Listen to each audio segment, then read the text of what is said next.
From the golden coronation of little PEPI, the second beneath Egypt's desert sun, to the quiet abdication of toddler Puyi inside Beijing's forbidden city, this is a calm yet captivating journey that we're about to embark on, lasting over 3 hours.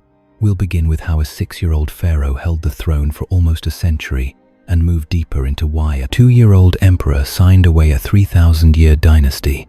So put your phone or television remote to the side, dim the lights, and please make sure to like the video, subscribe, and let me know where you are listening from in the comments. Now, let's begin. PEPI II, Old Kingdom Egypt, age 6.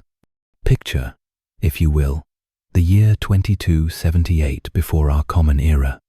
The Nile has just finished its annual dance of flooding and retreat, leaving behind rich black silt that stretches like a dark ribbon through the golden desert.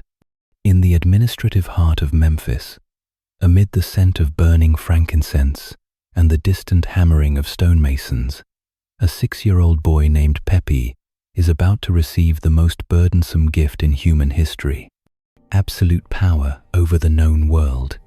The 6th dynasty had been hemorrhaging authority like a cracked water jar.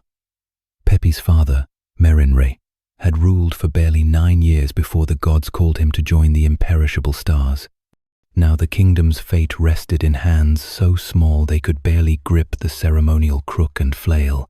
His mother, PEPI II, stood behind the diminutive pharaoh like a protective shadow, her dark eyes scanning the assembled courtiers for signs of treachery. In a world where a stumble could topple dynasties, regents learned to sleep with one eye open. The coronation ceremony unfolded in the sacred precincts of Saqqara, where the step pyramid of Djoser cast its ancient shadow over the proceedings. Young PEPI, draped in linen so fine it seemed woven from moonbeams, could barely see over the golden pectoral that covered his narrow chest. The priests chanted in voices that had echoed through these halls for centuries, their words mixing with the sweet smoke of myrrh and the distant cry of ibises wheeling overhead. The desert heat shimmered beyond the stone walls, but within the temple, all was cool shadow and whispered prayers. Daily life for the boy pharaoh followed rhythms as predictable as the Nile's flood cycle. Dawn broke over the palace complex with the soft padding of sandaled feet and the gentle splash of water in washing bowls. PEPI's tutors, men whose heads had been shaved smooth as river stones, guided him through the mysteries of hieroglyphic writing, their reed pens scratching across papyrus like the sound of mice in granaries. Between lessons, the young king might play with toy boats, carved from precious cedar, their tiny sails catching the breeze that drifted through the columned halls. His golden sandals so small they could have fit in a scribe's palm clicked against the polished limestone floors as he made his ceremonial appearances. The courtiers would prostrate themselves before this child who carried the weight of Ma'at, the cosmic order itself, on his shoulders. Yet for all the divine pageantry, PEPI remained fundamentally a boy who probably preferred chasing palace cats to receiving reports from distant governors. And what a reign it would prove to be. The ancient records whisper that PEPI II ruled for an extraordinary 94 years, making him possibly the longest reigning monarch in human history. But longevity in power does not always equal strength. Like a river that spreads too wide, the pharaoh's authority grew thin as it stretched across decades. The provincial governors, the nomarchs, grew comfortable in their distant holdings, their loyalty cooling like morning mist as the central government's grip loosened. By the time PEPI reached old age, the unified kingdom his ancestors had built was fragmenting like sun-baked mud. The nomarchs had become petty kings in all but name, their burial complexes rivaling the pharaoh's own in splendor. The old kingdom's golden age was drawing to a close, not with the dramatic crash of military conquest, but with the slow erosion of authority grain by grain, like sand blown across a forgotten monument. Here lies the sleepy lesson of PEPI II. Even the mightiest dynasties can crumble not from external assault, but from the patient work of time itself. Sometimes the greatest threat to power is not the sword, but the calendar. In the end, centuries of gentle decay can topple monuments that once seemed eternal as the stars themselves. Tutankhamun, New Kingdom Egypt, age 9. In the sweltering heat of 1332 BCE, when the heretic pharaoh Akhenaten's radical experiment in monotheism had left Egypt's religious landscape as scarred as a battlefield, a 9-year-old boy named Tutankhamun was thrust onto the most precarious throne in the ancient world. The kingdom teetered on the edge of chaos, its traditional gods cast down, its priests bewildered, its people yearning for the familiar comfort of their ancestral beliefs. Into this spiritual wasteland stepped a child whose very name would need to change with the shifting political winds.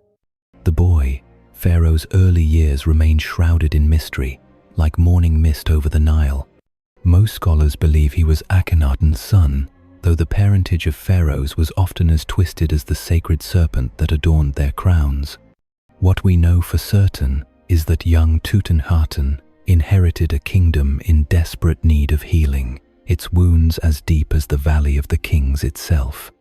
The revolutionary capital of Amarna, Akhenaten's monument to his singular god, stood half abandoned, its unfinished temples already gathering sand like forgotten dreams. Behind the throne, two powerful men maneuvered like players in a cosmic game of Senate. Vizier I, whose long experience in court politics had given him the cunning of a tomb robber, whispered counsel into the young king's ear. General Horemheb, his military decorations, glinting like stars against his chest, provided the strong arm that kept ambitious rivals at bay. Between them, they guided Egypt back toward the familiar paths of tradition, though the child pharaoh remained the visible symbol of this restoration. The reversal of Akhenaten's reforms began almost immediately. The young king's name itself became a declaration of renewed faith. Tutankhamun, living image of Aten, transformed into Tutankhamun, living image of Amun. Across the kingdom, stonemasons chiseled away the hated cartouches of the heretic pharaoh, while artists painted over his radical innovations with the comfortable iconography of the old gods. The boy, king's signature, appeared on decree after decree, though one suspects the reed pen was often guided by more experienced hands. Palace life for Tutankhamun unfolded like a golden dream, punctuated by the harsh realities of kingship. His private chambers overflowed with treasures that would later astound archaeologists. Gilded chariots, small enough for a teenager, board games inlaid with precious stones, and cosmetic containers that spoke of a young man's vanity.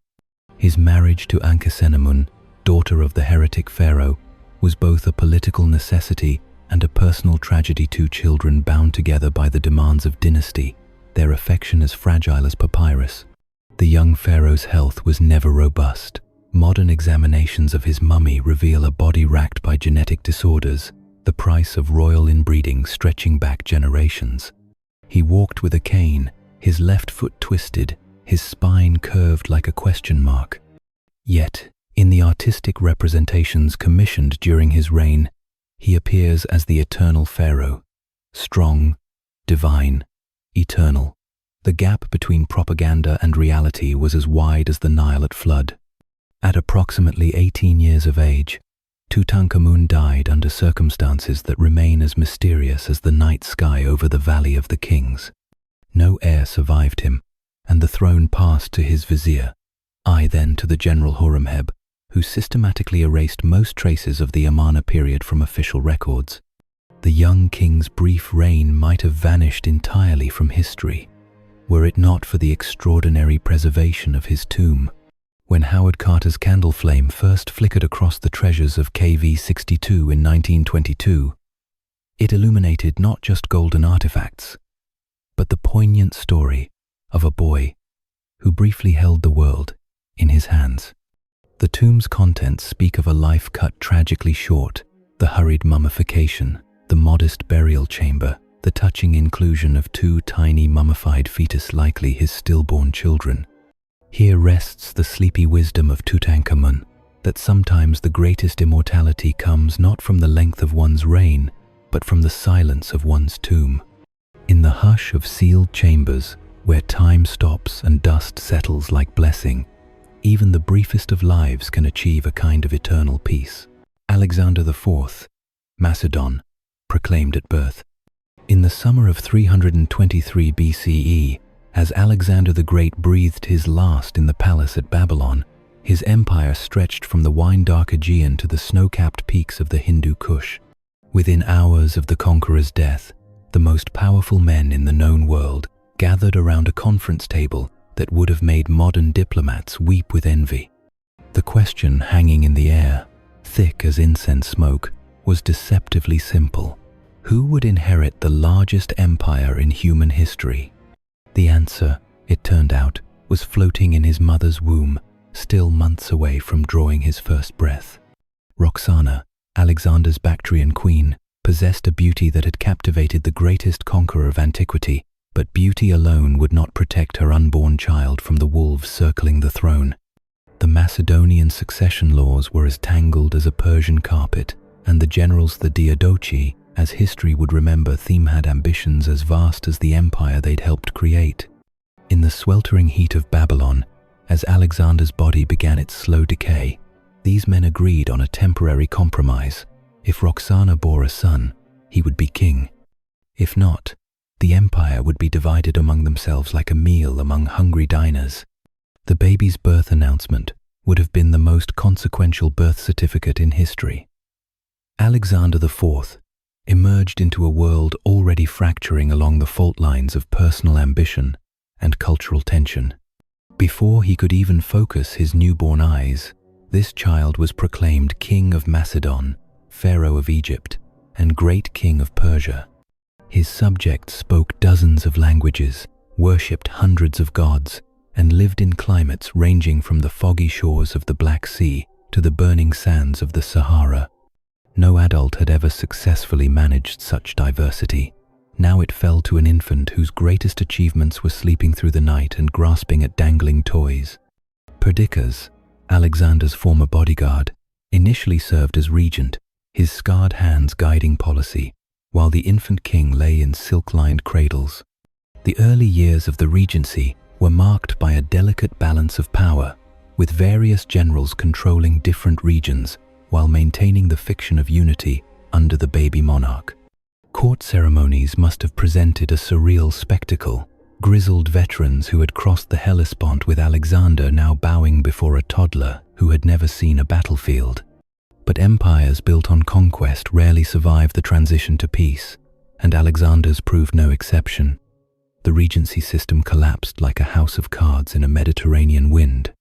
Polyperchon succeeded Perdiccas, then found himself outmaneuvered by Cassander, who had his own designs on Macedonian supremacy. Young Alexander IV became a pawn in an increasingly vicious game, his value lying not in his wisdom or strength, but in his bloodline, the last living connection to the God-King who had changed the world. The child's fate became sealed when his mother fled with him to Epirus, seeking sanctuary in the mountains of northwestern Greece. But even there, the long shadow of political necessity found them. Cassander, now in control of Macedonia, faced a fundamental problem.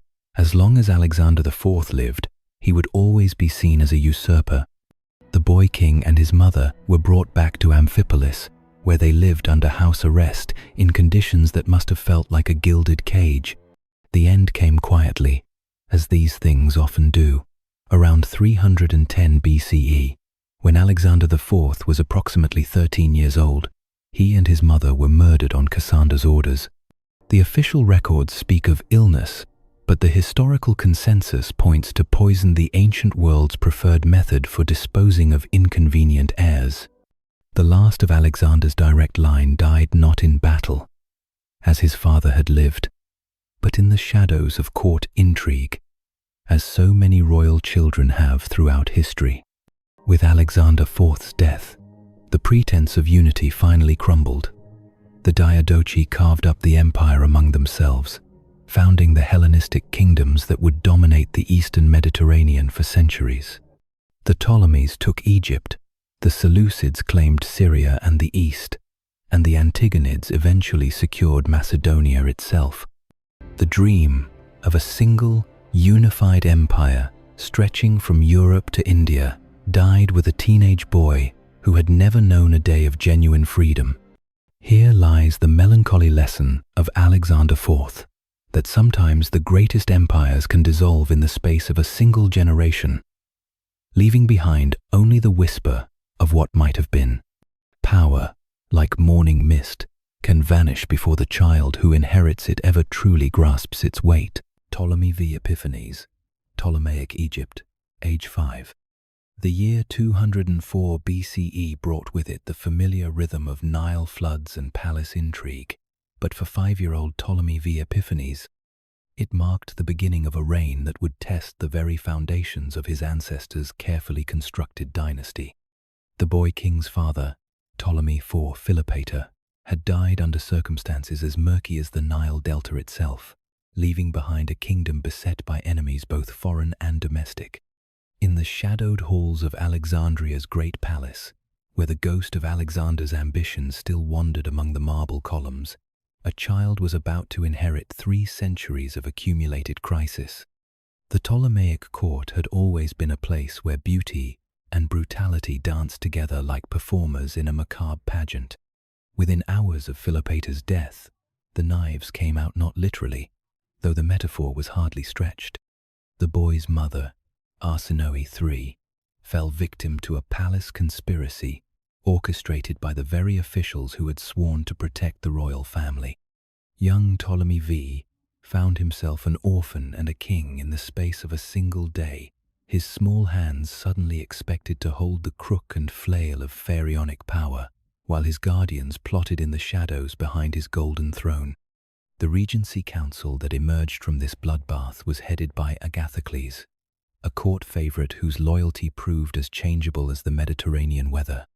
But the Egyptian people, those patient inheritors of 3 millennia of pharaonic tradition, had little tolerance for foreign usurpers managing their god-king. The streets of Alexandria erupted in violence as mobs dragged Agathocles and his supporters from their hiding places, their screams echoing off the whitewashed walls of the museum like the cries of sacrificial animals. The 5-year-old pharaoh, protected by his remaining guardians, would have heard the distant roar of the crowd as they dispensed their own brutal justice. Into this chaos stepped the Egyptian priesthood, those keepers of ancient wisdom who had outlasted pharaohs and foreign conquerors alike.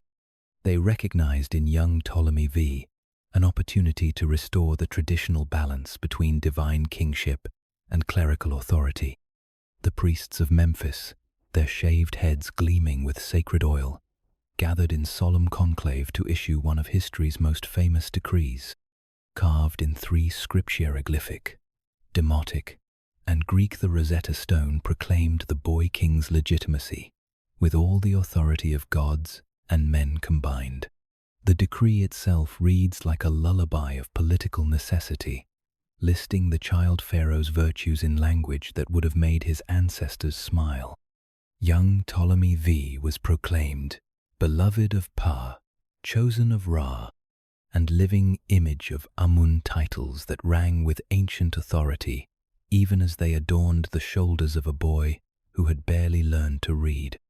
The stone's trilingual inscription would, centuries later, unlock the secrets of hieroglyphic writing, but in 196 BCE, it served a more immediate purpose, legitimizing a child king in the eyes of a restless population. Palace life, for the young pharaoh, unfolded against the backdrop of constant crisis. Antiochus III, the Seleucid king, pressed his claims to Egyptian territory in the east, while Nubian kingdoms tested the southern borders. The boy king's daily routines lessons in Greek literature, his ceremonial appearances at temple festivals, his carefully supervised meal saul took place within an atmosphere of barely controlled panic. His tutors, those scholarly men who had devoted their lives to preserving Hellenistic culture, found themselves teaching mathematics and rhetoric to a child who might not live to see adulthood. The young pharaoh's coronation at Memphis when he finally came of age, was a masterpiece of political theatre. The ancient capital, where the first pharaohs had been crowned 3,000 years earlier, provided the perfect backdrop for a ceremony that needed to satisfy both Greek and Egyptian expectations. As dawn broke over the Nile, painting the river gold and crimson, the teenage king received the double crown of Upper and Lower Egypt in a ritual that had remained unchanged since the days of Menes. The priests chanted in voices that seemed to carry the weight of centuries, their words mixing with the smoke of burning incense and the distant cry of sacred ibises. Ptolemy V's reign would prove to be one of gradual recovery, though the kingdom never fully regained the splendor of its early years. The young pharaoh, guided by capable advisors and blessed with the resilience of youth, managed to push back the Seleucid invasion and restore some measure of internal stability. His marriage to Cleopatra I of Syria brought a temporary peace to the eastern Mediterranean, their wedding celebrations lighting up Alexandria like a constellation of earthbound stars. Yet beneath the surface pageantry, the deeper currents of decline continued to flow. The Ptolemaic kingdom was slowly contracting, its outlying territories falling away like leaves from an aging tree. The great library of Alexandria, once the intellectual center of the ancient world, was beginning its long decline into irrelevance. The boy king, who had inherited a crisis, would pass on to his successors a kingdom that was stable but diminished, peaceful but no longer great. Here whispers the gentle lesson of Ptolemy V, that sometimes survival itself is a form of victory. In a world where kingdoms rise and fall like Nile floods, the greatest achievement may be simply enduring long enough to pass the crown to the next generation.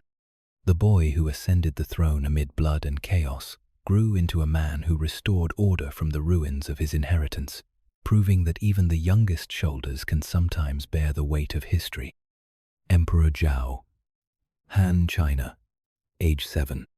In the year 87 BCE, as autumn mist rolled across the courtyards of the Weiyang Palace in Chang'an, 7-year-old Liu Fuling received news that would transform him from a protected prince into the most powerful ruler on earth. His father, Emperor Wu, the man who had expanded the Han Empire to its greatest extent and nearly bankrupted it in the process, lay dying after a reign of 54 years. The old emperor's final act was to name this youngest son as his successor, though the boy was barely tall enough to see over the ornate writing desk where the imperial edicts were composed. The child who would become Emperor ZHAO inherited more than just a throne. He inherited the consequences of his father's military adventures. The Han treasury, once flowing with tribute from conquered territories, had been drained by decades of campaigns against the Xiongnu nomads and expeditions to the far corners of the known world.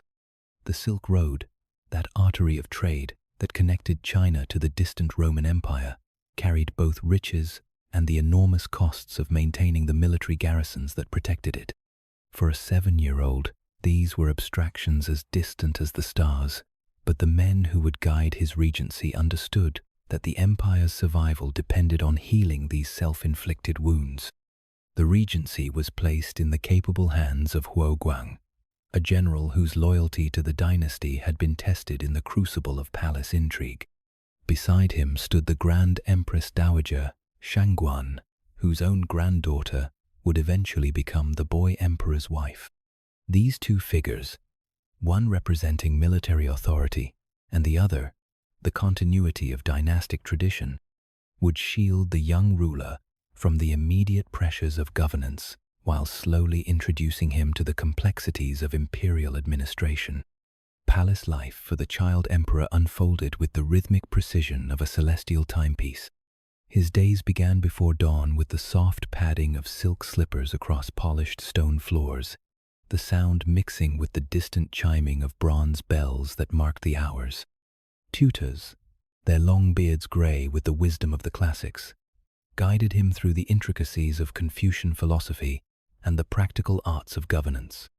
The boy's writing brush, made from the finest rabbit hair, moved across rice paper in careful strokes as he practiced the characters that would one day carry the weight of imperial commands. Between formal lessons, the young emperor found respite in the palace gardens, where artificial hills and meandering streams created a miniature version of the empire's vast landscape. His toy soldiers, carved from precious wood and painted in the colors of the imperial army, were arranged in formations that mirrored the great military campaigns his tutors described. The jade rattle he had played with as a toddler now sat alongside scholarly texts and official documents, a poignant reminder of the childhood that had been abbreviated by the demands of destiny. The Regency government, operating in the emperor's name but guided by adult wisdom, embarked on a careful program of fiscal recovery. The expensive military campaigns that had marked Emperor Wu's reign were curtailed, and the focus shifted to internal development and administrative reform. Tax burdens were reduced, allowing the common people to recover from the economic strain of decades of warfare. The famous salt and iron monopolies, which had funded the previous emperor's adventures, were maintained but managed more efficiently, their profits directed toward rebuilding the empire's depleted reserves. Foreign policy during the young emperor's reign reflected the empire's newfound caution. Instead of launching expensive military expeditions, the Regency pursued diplomacy with the Xiongnu Confederacy, offering tribute and marriage alliances in exchange for peace along the northern frontier. The boy emperor's name appeared on treaties and diplomatic correspondence, though the delicate negotiations were conducted by seasoned ambassadors who understood that words could sometimes achieve what swords could not. The imperial court during this period presented a fascinating study in the balance between ceremony and substance.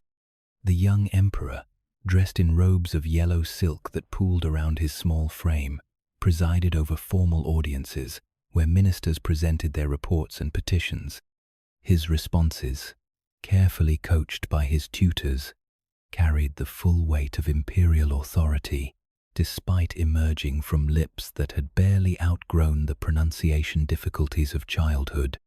The contrast between the gravitas of the office and the youth of its occupant created a unique dynamic that characterized the entire reign. Emperor Zhao's health, always delicate, began to fail as he reached his teens. The same palace physicians who had attended his father now watched over the son, their medical knowledge insufficient to address whatever ailment slowly consumed the young ruler. The herbal remedies and acupuncture treatments that filled the royal dispensary could not reverse the decline that became apparent to all who observed the emperor's increasingly frail appearance during court ceremonies. The young emperor's death, at age 21, after a reign of 13 years, marked the end of an era of recovery and consolidation. His funeral, conducted with all the pomp that Chinese tradition demanded, saw the empire's highest officials escorting the imperial coffin through streets lined with mourning subjects. The ceremonies, which lasted for days, reflected not just grief for a lost ruler, but recognition that the boy emperor's regency had successfully stabilized the dynasty after the turbulence of his father's final years. Huo Guang, who had guided the empire through the entire regency period, ensured a smooth transition to the next emperor, though the dynasty would face new challenges in the generations to come. The young ruler who had inherited a nearly bankrupt empire left behind a realm that was financially sound and administratively efficient, though perhaps less glorious than the one his father had ruled. Here rests the quiet wisdom of Emperor Zhao, that sometimes the greatest leadership consists not in grand gestures or dramatic conquests, but in the patient work of restoration and consolidation. In the hush of palace courtyards where winter plum blossoms fall like snow, even the youngest rulers can preside over the healing of empires, proving that wisdom often wears the mask of youth. Emperor Ping, Han China, age 9. The year 1 BCE marked not just the turning of a calendar page, but the beginning of what would prove to be the final act of the former Han dynasty. 9-year-old Liu Kan, who would reign as Emperor Ping, ascended the dragon throne at a moment when the empire appeared stable and prosperous, its borders secure and its coffers filled. Yet beneath the surface of this apparent golden age, currents of ambition and political calculation were already flowing toward a transformation that would reshape Chinese history forever. The boy emperor's rise to power was orchestrated by Wang Mang, a man whose political acumen was matched only by his talent for presenting radical change as conservative restoration. As the young emperor's maternal grand-uncle, Wang Mang possessed both the familial connections and the bureaucratic expertise necessary to dominate the Regency Council. His influence over the imperial household was so complete that he could dictate not just policy, but the most intimate details of the emperor's daily life, including the critical matter of imperial marriage. The engagement between the 9-year-old emperor and Wang Mang's daughter, known to history as Empress Wang, was celebrated with all the pomp that Chinese tradition demanded. The betrothal ceremony, held in the Hall of Supreme Harmony, saw the young couple exchange gifts that symbolized their future union: jade ornaments carved with dragon and phoenix motifs, bolts of silk so fine they seemed woven from moonbeams, and ceremonial cups that would one day hold the wine of their wedding feast. The boy emperor, dressed in robes of imperial yellow that dwarfed his small frame, accepted these tokens with the solemnity that protocol required, though he was surely too young to understand the political implications of his future marriage. Palace life, for Emperor Ping, unfolded within the carefully controlled environment that Wang Mang had constructed around the imperial household. The boy's daily routine was regulated with the precision of a water clock, each hour allocated to specific activities that would prepare him for the responsibilities of adult rule. His tutors, handpicked by Wang Mang, instructed him in the Confucian classics and the administrative procedures that governed the empire, their lessons carefully crafted to emphasize the importance of wise counselors and experienced ministers. The palace gardens provided the young emperor with his only real escape from the formalities of court life. Here, among the artificial hills and winding streams that created a miniature landscape of the empire's diverse geography, he could pursue the simple pleasures of childhood. The sight of the boy emperor flying kites over the ice-covered lotus ponds, their bright silk tails streaming against the grey winter sky, became a familiar one to the palace staff. These moments of genuine joy, brief as they were, offered a poignant contrast to the elaborate court ceremonies that dominated most of his waking hours. Wang Mang's regency was marked by a series of reforms that were presented as returns to ancient virtue, but actually represented significant departures from established practice. The land redistribution programs, the currency reforms, and the administrative reorganizations all bore the regent's personal stamp, though they were issued in the boy emperor's name. The young ruler's seal, carved from precious jade and heavy in his small hands, validated policies that would have far-reaching consequences for the empire's future, though he was too young to fully comprehend their implications. The cultural atmosphere of the court during this period reflected Wang Mang's vision of a renewed golden age. Scholars and artists flocked to the capital, drawn by the regent's patronage and the promise of imperial favor.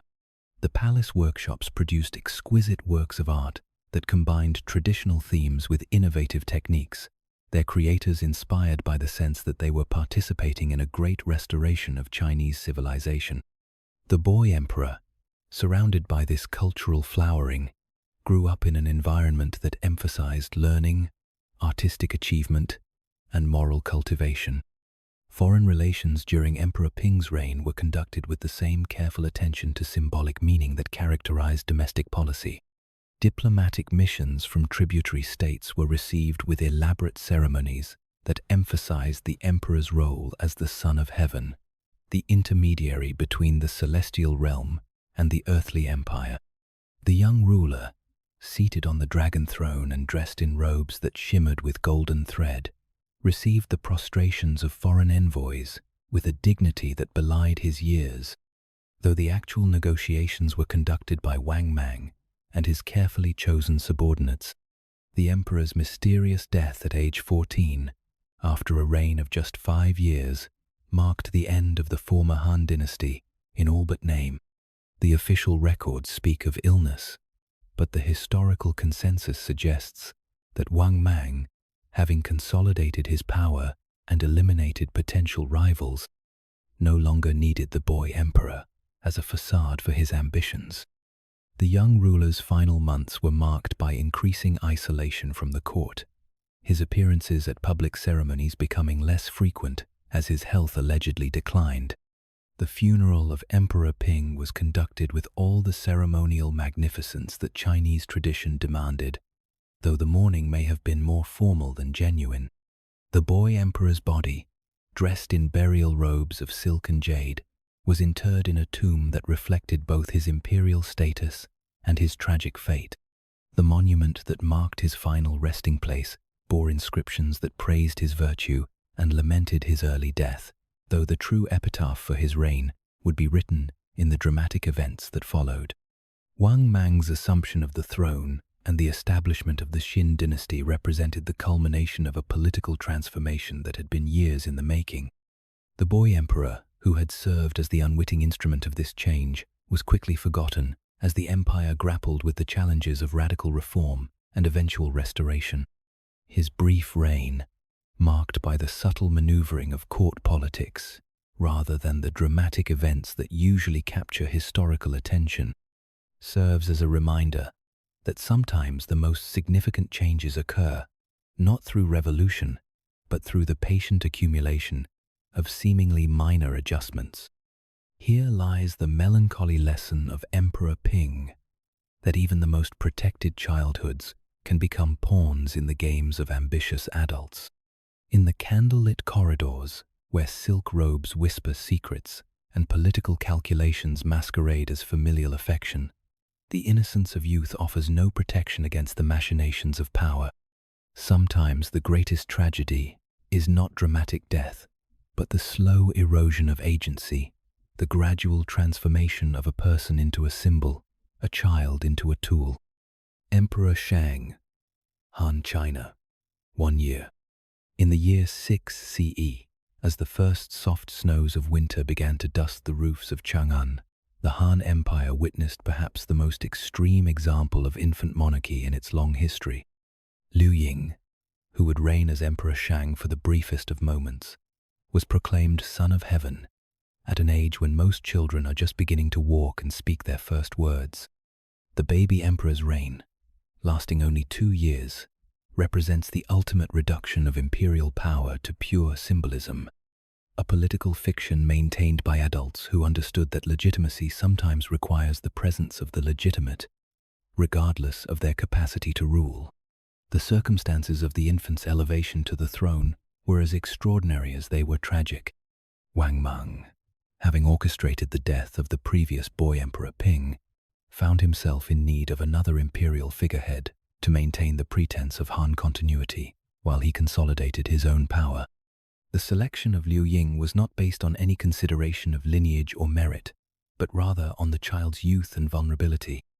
At barely a year old, the new emperor posed no threat to Wang Mang's ambitions, while providing the necessary dynastic legitimacy for the regent's increasingly bold political maneuvers. The coronation ceremony, if it can be called that, was unlike any in Chinese history. The infant emperor, swaddled in silk robes of imperial yellow that completely enveloped his tiny frame, was carried to the dragon throne on a jade pillow that served as both ceremonial prop and practical necessity. The assembled ministers and court officials, men who had served under previous emperors and witnessed the gradual erosion of imperial authority, prostrated themselves before a child who was more likely to cry than to issue decrees. The contrast between the gravity of the occasion and the innocence of its central figure created a surreal atmosphere that contemporary observers must have found both moving and disturbing. Palace life for the infant emperor was regulated by the same protocols that had governed his predecessors, though adapted to accommodate the unique challenges of ruling through an intermediary who had not yet learned to speak. The daily routine of court audiences continued, with ministers presenting their reports and petitions to a child who responded with gurgles and gestures that his attendants interpreted as imperial will. The elaborate ceremonies that marked the Chinese calendar, sacrifices to heaven and earth, the reception of tributary envoys, The proclamation of new regulation Seoul proceeded with the baby emperor serving as a silent witness to the machinery of government operating in his name. The symbolic nature of the infant's reign was perhaps most evident in the conduct of state business. Imperial edicts, issued in the emperor's name, but composed by Wang Mang's secretaries, bore the seal of a child who had never held a writing brush. The dragon throne, that ancient symbol of imperial authority, was occupied by a ruler who required assistance to sit upright. The golden crown, passed down through generations of Han emperors, rested on a head that had barely begun to support its own weight. These paradoxes, which would have been laughable in other circumstances, took on a tragic quality in the context of a dynasty's final gasps. The mandate of heaven, that fundamental concept that justified imperial rule through divine approval, was invoked with particular frequency during the infant emperor's reign. Court astronomers, their observations carefully coordinated with Wang Mang's political needs, reported celestial phenomena that supposedly confirmed the child's legitimacy. The ritual sacrifices that maintained the cosmic order continued to be performed, though the emperor's participation was necessarily limited to his physical presence rather than any active involvement in the ceremonies. The baby's occasional cries during these solemn occasions were interpreted by court officials as expressions of imperial displeasure or divine inspiration, depending on the political needs of the moment.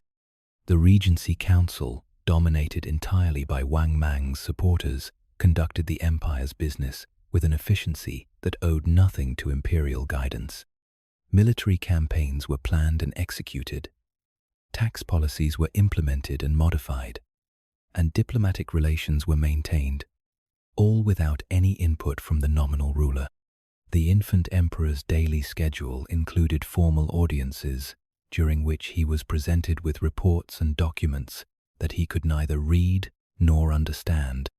His responses limited to the involuntary movements and sounds of early childhood.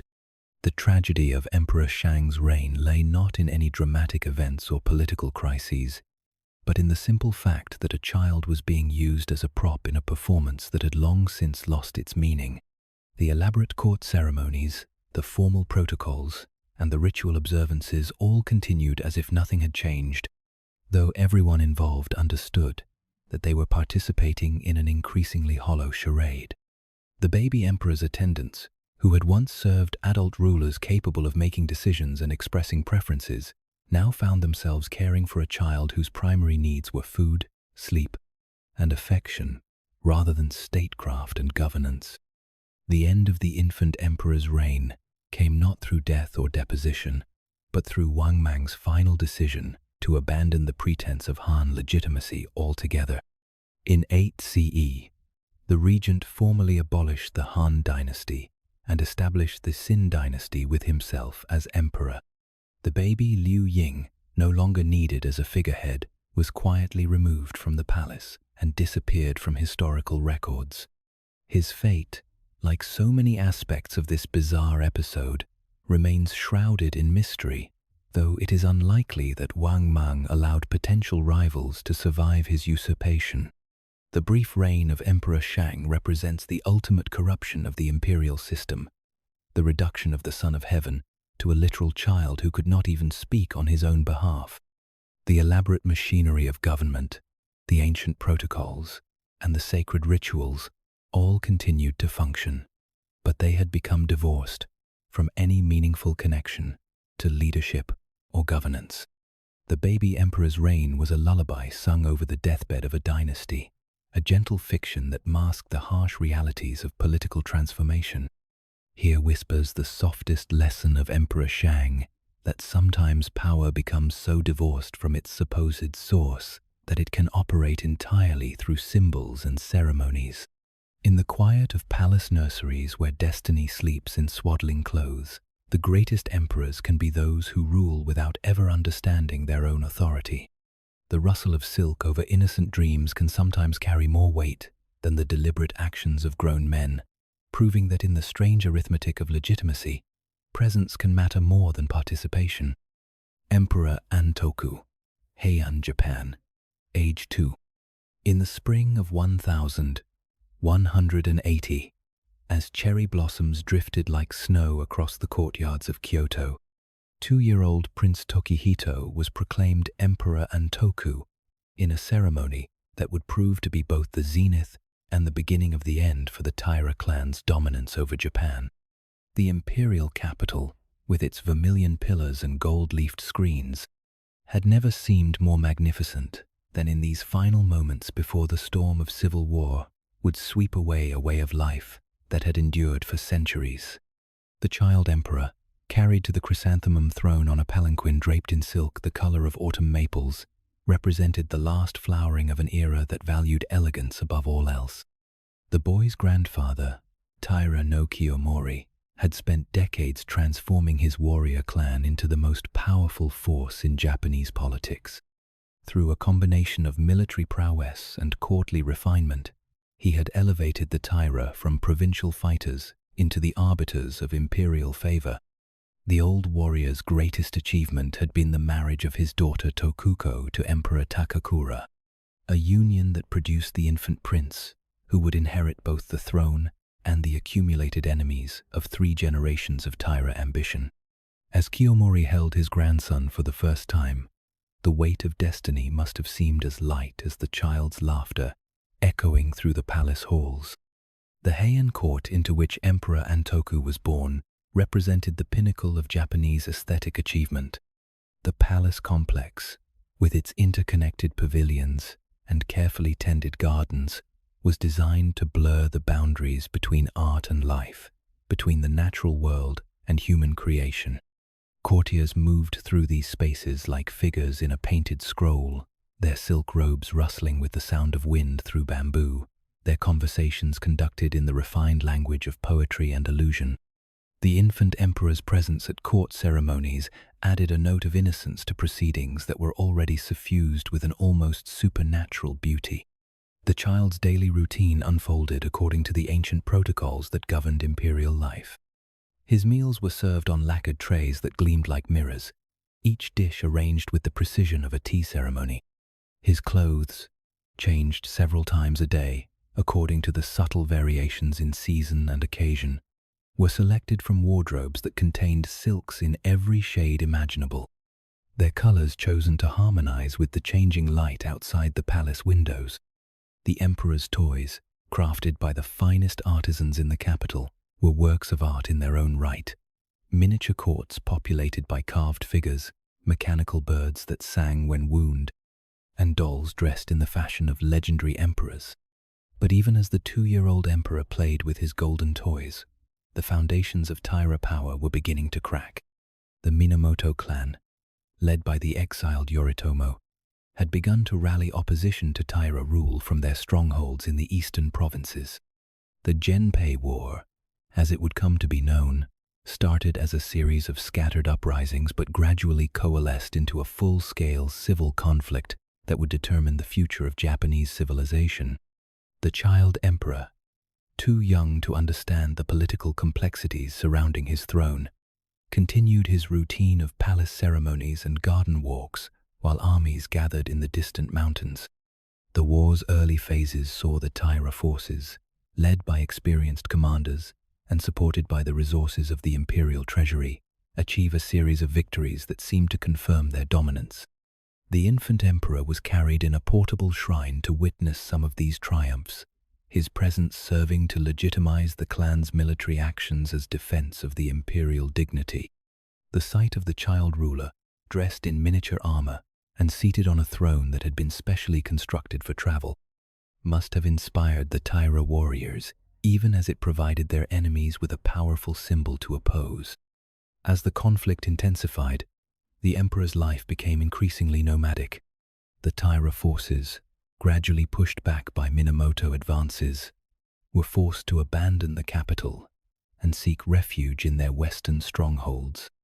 The child emperor, accompanied by his mother and grandmother, traveled in a convoy that carried not just the imperial person, but the sacred regalia that symbolized his authority: the mirror, sword, and jewels that had been passed down through generations of emperors. These treasures, wrapped in silk and carried in lacquered boxes, represented the continuity of imperial rule, even as the political reality of that rule was being challenged on every battlefield. The final act of Emperor Antoku's tragic reign played out on the waters of the inland sea, where the Taira fleet made its last stand against the pursuing Minamoto forces. The Battle of Dan no Yura, fought in the narrow straits between Honshu and Kyushu, would determine not just the outcome of the war, but the fate of the child emperor himself. As the battle turned against the Taira, the emperor's grandmother, Nino Ama, made the decision that would transform a political defeat into a legend that would endure for centuries. The scene that followed has been recreated in countless works of art and literature. The elderly woman holding the 6-year-old emperor in her arms as she prepared to leap into the sea rather than allow him to be captured by enemy forces. The child, dressed in his court robes and clutching a fan painted with cherry blossoms, reportedly asked where they were going. His grandmother's reply, that they were traveling to a palace beneath the waves where the Buddha waited to receive them, transformed a moment of desperation into one of transcendent beauty. The emperor's death by drowning, along with many of the Taira nobles, marked the end of an era and the beginning of a new chapter in Japanese history. The loss of the imperial regalia, particularly the sacred sword Kusanagi, in the depths of the inland sea created a mystery that would haunt Japan for generations. Divers searched the waters for years, but the treasures were never recovered, leading to legends that they had been carried to an underwater palace where the ghost of the child emperor continued to hold court. The story of Emperor Antoku's death became one of the most poignant episodes in Japanese literature, inspiring works that celebrated both the beauty of the Heian court and the tragedy of its destruction. The Kamakura period that followed the Genpei War saw the establishment of the first military government in Japanese history, with real power transferred from the imperial court to the shogun's headquarters. The aesthetic culture that had flourished during Emperor Antoku's brief reign was not destroyed but transformed, its emphasis on beauty and refinement carried forward into new forms of artistic expression. The memory of the child emperor who had died rather than submit to capture became a symbol of the nobility that could be found even in defeat. Here echoes the gentle lesson of Emperor Antoku, that sometimes the most powerful legacies are created not through conquest, but through the graceful acceptance of fate. In the lull of tide washing over ancient battlefields, where the sound of warfare has been replaced by the cry of seagulls, even the briefest reigns can achieve a kind of immortality. The child who ruled for 6 years and died before his 7th birthday became more influential in death than he ever could have been in life, proving that legends are often born from the meeting of innocence and tragedy. Louis III, King of Italy, Holy Roman Empire, age 3. In the year 901, as the great Carolingian Empire continued its slow dissolution into competing kingdoms and duchies, 3-year-old Louis III found himself inheriting titles that carried more weight in parchment than in political reality. The child who would briefly wear the crown of Italy and bear the dignity of Holy Roman Emperor was born into a world where the grand visions of Charlemagne had fragmented into a patchwork of rival claims and diminished realms. His tiny hands, barely able to grasp the toys that filled his nursery, were destined to hold the symbols of power that his ancestors had wielded over most of Western Europe. The boy's father, Louis the Blind, had been king of Provence before his ill-fated attempt to claim the Italian throne resulted in his capture and mutilation by rival claimants. The title, The Blind, tells its own story of medieval politics, conducted with brutal efficiency, where the removal of eyes was considered a merciful alternative to death for defeated kings. The child Louis inherited not just his father's claims, but the dangerous precedent of what happened to Carolingian rulers who overreached their grasp.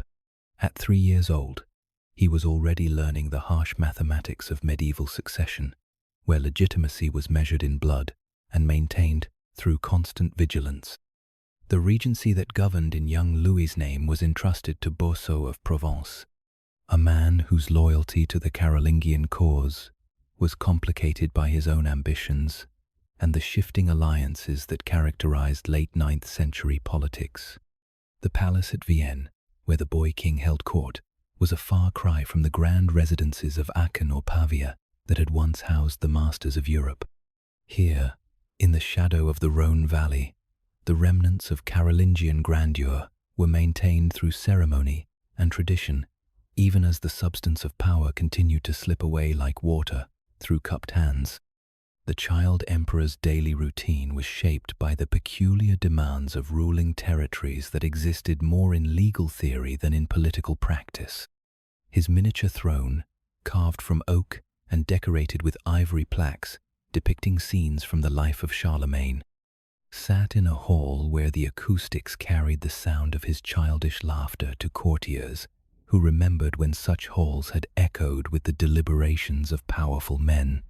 The boy's meals were served on silver plates that bore the arms of kingdoms he had never seen, their heraldic symbols as foreign to him as the languages spoken by the subjects who nominally owed him allegiance. The challenge of governing an empire from a nursery required innovations in the art of regency that stretched medieval administrative practices to their limits. Royal edicts, composed by clerks who had never seen the territories they governed, were sealed with the impression of a signet ring that had to be guided by adult hands. The child emperor's signature, consisting of marks that barely resembled letters, appeared on documents that attempted to resolve disputes in Italian cities whose names he could not pronounce. The gap between the theoretical authority of the crown and the practical limitations of its bearer created a governmental fiction that fooled no one, but was maintained because the alternative acknowledging the complete breakdown of Carolingian legitimacy was too dangerous to contemplate. Military campaigns during Louis's reign presented particularly complex challenges. The boy king carried in a specially constructed wagon that served as a mobile throne room, accompanied armies that fought in his name, but followed the commands of adult generals. The sight of the child emperor in miniature armor, blessing troops before battles he was too young to understand, must have inspired both loyalty and melancholy in the veterans who remembered serving under his more capable predecessors. The sounds of military camps, the ring of hammers on anvils, the neigh of horses, the songs of soldiers around their fires became the soundtrack of a childhood that was spent more often on campaign than in the comfort of palace halls. The young emperor's education was conducted under conditions that would have challenged the most dedicated tutors. Latin lessons were delivered in military tents that swayed in alpine winds, while instruction in the arts of governance took place in temporary courts, established wherever the royal household happened to make camp. The boy's primers, bound in leather and illustrated with miniatures depicting the deeds of his ancestors, were carried in saddlebags alongside the more practical necessities of warfare. His writing exercises, practiced on wax tablets that could be easily erased and reused, included not just the usual prayers and moral maxims, but also the formal language of royal commands and diplomatic correspondence. The imperial coronation, when it finally came, was a ceremony that highlighted both the continuity of tradition and the reduced circumstances of the late Carolingian period. The ancient rituals were performed with all the dignity that the papal court could muster, but the child who received the crown was clearly too young to understand the significance of the moment. The golden circlet, adjusted to fit his small head, seemed to weigh more than the boy himself, and the imperial orb and scepter had to be held for him by attending bishops. The contrast between the grandeur of the ceremony and the youth of its central figure created a poignant tableau that contemporary observers recognized as both magnificent and tragic. The young emperor's reign was cut short by illness, that constant companion of medieval childhood that claimed royal and common children with equal indifference. The fever that struck him during a campaign in northern Italy progressed with the swift cruelty that characterized childhood diseases in an age before effective medicine. His death, in a monastery near Pavia, where he had been taken for treatment, marked the end of the last serious attempt to restore Carolingian rule in Italy. The monks who attended his final hours recorded that he died peacefully, surrounded by the prayers of men who had dedicated their lives to serving God and comforting the dying. The funeral of Louis III was conducted with all the ceremony that his rank demanded, though the attendance was sparse and the political significance limited. His body was interred in the monastery where he had died, the Latin inscription on his tomb praising his piety and lamenting his early death while tactfully omitting any mention of his actual achievements. The crown and regalia that had briefly adorned his small frame were returned to the church treasuries, where they would wait for the next claimant to emerge from the chaos of post-Carolingian politics. The young emperor's brief reign represented the final flicker of a political tradition that had once unified most of Western Europe under a single crown. His death marked not just the end of an individual life, but the conclusion of an era, the moment when the dream of reviving the Roman Empire in the West finally dissolved into the reality of competing kingdoms and localized powers. The child who had carried the titles of emperor and king for such a brief time became a symbol of the fragility of political institutions and the transient nature of human ambition. Here drifts the melancholy lesson of Louis III, that sometimes the most poignant chapters in history are written not by great conquerors or wise rulers, but by children who inherit the fading dreams of their ancestors. In the quiet of monastery cells where the sound of jingling harness bells fades into alpine fog, even the briefest reigns can serve as epitaphs for entire civilizations. The boy who wore the crown of emperors for such a short time reminds us that the grandest titles are ultimately just words, and the mightiest empires are only as strong as the hands that hold them. Otto III, Holy Roman Empire, age 3.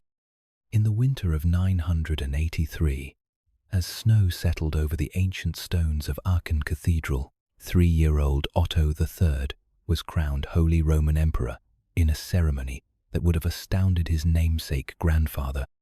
Otto the Great, the child who received the crown of Charlemagne, was heir to a vision that stretched from the North Sea to the Mediterranean, a dream of reviving the glory of Rome while maintaining the Christian character that had transformed the old empire into something entirely new.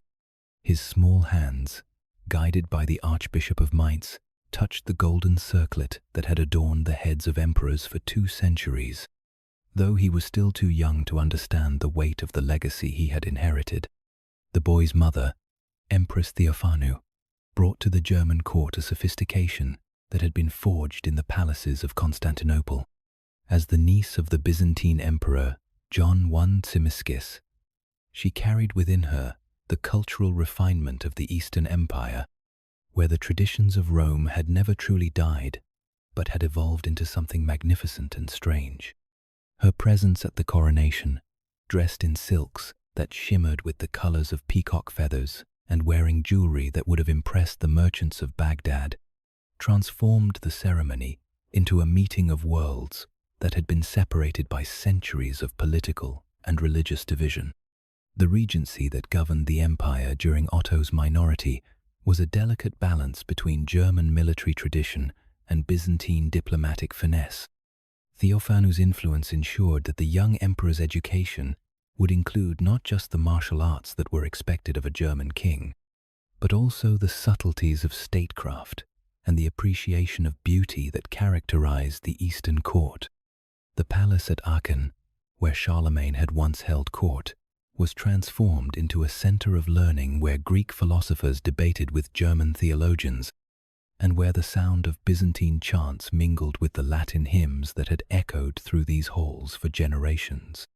The child emperor's daily routine reflected this fusion of cultures and traditions. His breakfast was served on plates of silver and gold that bore inscriptions in both Latin and Greek, while his tutors included scholars who had studied in both Rome and Constantinople. The boy's toys, crafted by artisans who had been brought from across the empire, included miniature armies of soldiers dressed in the uniforms of both Western and Eastern military traditions. His favorite plaything, according to contemporary accounts, was a mechanical bird that sang when wound, its golden plumage and jeweled eyes reflecting the sophistication of the court that surrounded him. The educational program designed for the young emperor was ambitious beyond anything that had been attempted for a medieval ruler. Bishop Bernward of Hildesheim, who served as one of his principal tutors, introduced him to the works of classical authors alongside the Christian texts that formed the foundation of medieval learning. The boy's library, housed in a specially constructed tower that overlooked the imperial gardens, contained manuscripts that had been copied from originals preserved in the libraries of Constantinople and Rome. His writing exercises, practiced with quills cut from the feathers of swans, included not just the usual prayers and moral maxims, but also excerpts from Virgil and Ovid, their pagan wisdom carefully contextualized within a Christian framework. The young emperor's vision of empire, shaped by his tutors and influenced by his mother's Byzantine heritage, was far grander than the limited feudal reality that surrounded him. He dreamed of creating a unified Christian empire that would stretch from the Atlantic to the Bosphorus, with Rome as its capital and himself as the heir to both Caesar and Constantine. This vision, which would have been considered madness in a practical politician, seemed perfectly reasonable to a child who had been raised to believe that he was the anointed successor to the greatest rulers in history. The gap between his imperial dreams and the political realities of late 10th century Europe would define his brief but memorable reign. The Saxon uprising that challenged the young emperor's authority provided the first test of his theoretical power against the practical limitations of medieval kingship. The rebels, led by nobles who had chafed under the centralizing policies of Otto's predecessors, saw the boy's minority as an opportunity to reassert their traditional independence. The sight of the child emperor, dressed in miniature armor and mounted on a horse that was barely large enough to carry him, leading troops into battle against his own subjects, must have been both inspiring and heartbreaking to the men who served under his banners. The suppression of the Saxon revolt, achieved through a combination of military force and diplomatic concessions, marked the beginning of Otto's active participation in the governance of his empire. Though still guided by his regents and tutors, the young emperor began to assert his own will in matters of policy and administration. His court, which had been a center of learning and cultural refinement, gradually transformed into a more practical instrument of government, though it never lost the cosmopolitan character that distinguished it from other medieval courts. The emperor's pilgrimage to Rome, undertaken when he was still a teenager, represented the fulfillment of his childhood dreams and the beginning of his mature reign. The journey south, through the Alpine passes and across the Italian plains, was conducted with all the ceremony that befitted an imperial progress. The young emperor, now tall enough to wear the crown without assistance, was greeted in each city along the route with celebrations that recalled the triumphal processions of ancient Rome. His entry into the Eternal City, where he knelt at the tomb of St. Peter and received the blessing of the Pope, marked the symbolic completion of his transformation from German prince to Roman emperor. The vision of empire that Otto III pursued during his brief adult reign was characterized by a romantic idealism that was both his greatest strength and his ultimate weakness.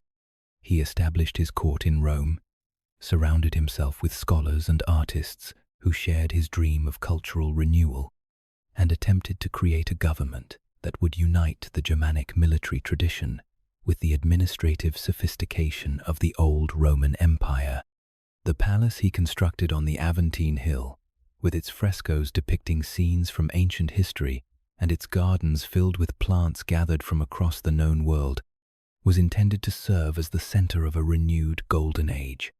The young emperor's death at the age of 21, possibly from malaria contracted during the Roman summer, marked the end of one of the most ambitious political visions in medieval history. His funeral, conducted in the cathedral at Aachen, where he had been crowned as a child, was attended by representatives from across Europe who had come to mourn not just the loss of a ruler, but the death of a dream. The crown that had seemed so large on his 3-year-old head was now carried by pallbearers who understood that they were burying more than just a man. They were interring a vision of empire that would never be realized. The legacy of Otto III's reign lay not in the territories he conquered or the institutions he created, but in the cultural and intellectual revival that he sponsored during his brief time on the throne. The scholars who had gathered at his court, The artists who had decorated his palaces and the poets who had sung his praises continued their work long after his death, ensuring that the Renaissance of the 12th century would be built on foundations that he had helped to establish. His vision of a unified Christian empire would inspire later rulers, though none would pursue it with quite the same combination of idealism and impracticality that characterized his reign. Here resonates the aspirational lesson of Otto III, that sometimes the most valuable legacies are created not by practical politicians but by dreamers who refuse to accept the limitations of their age. In the hush of cathedral vaults where Latin chants roll through cloisters at dusk, even the most impossible visions can inspire generations of followers. The boy who dreamed of reviving Rome while ruling from Aachen reminds us that the greatest achievements in human history often begin with ideas that seem completely unrealistic to their contemporaries. Henry VI, England, France claimant, age 9 months. In the autumn of 1422, as the leaves turned gold in the forests of Windsor and the first frost touched the battlements of English castles, 9-month-old Henry VI inherited the most ambitious claim to sovereignty in medieval Europe. The infant king's dual coronaciones, King of England at Westminster, and theoretically as King of France in Paris, represented the high watermark of English ambitions during the 100 Years' War. His tiny hands, barely able to grasp the silver rattle that amused him during long council meetings, were destined to hold the symbols of 2 crowns that had been united through conquest but would prove impossible to maintain through the uncertainties of regency government. The child's inheritance was the direct result of his father's extraordinary military genius and premature death. Henry V, the victor of Agincourt and the terror of French armies, had died of dysentery at the siege of Vincennes, leaving behind a kingdom at war and an infant son who would need to grow into manhood before he could personally defend his patrimony. The irony was not lost on contemporary observers that the greatest English king of the late medieval period had been succeeded by a ruler who could not yet walk, much less lead armies or negotiate with foreign princes. The crown that had seemed so secure in the hands of the warrior king now rested on a head that could barely support its own weight. The Regency Council that assumed power in the infant's name was divided between 2 competing visions of English policy. The Duke of Bedford, serving as regent in France, advocated for the continuation of aggressive military campaigns designed to complete the conquest that his brother had begun. The Duke of Gloucester, charged with governing England itself, favoured a more cautious approach that would consolidate existing gains rather than risk everything on further adventures. Between these 2 powerful figures stood the infant king, whose theoretical authority was invoked by both sides but whose actual preferences remained limited to the basic needs of infancy: food, sleep, and the comfort of familiar faces. Palace life for the baby king was conducted according to protocols that had been hastily adapted to accommodate the unique challenges of ruling through an intermediary who had not yet learned to speak. The royal nursery at Windsor Castle became, in effect, the nerve centre of English government, with ministers and bishops gathering around the infant's cradle to conduct the business of 2 kingdoms. The sight of England's most powerful nobles prostrating themselves before a child who was more likely to cry than to issue commands created a surreal atmosphere that contemporary chroniclers struggled to describe with appropriate dignity. The young king's daily routine was regulated by the same careful attention to ceremony and protocol that had governed his adult predecessors, though necessarily modified to account for his age and developmental needs. His morning levees, conducted while he was being fed or changed, were attended by the same court officials who had once waited upon his father's pleasure. The documents that required the royal seal were presented for his approval, while he played with toys that had been specially crafted to resemble the regalia of kingship: miniature crowns, scepters, and orbs that served both as entertainment and as early education in the symbols of sovereignty. The infant king's education began almost immediately, with tutors assigned to read to him from chronicles and legal texts that he could not possibly understand. The theory, apparently, was that early exposure to the language of governance would somehow prepare him for the responsibilities that awaited him.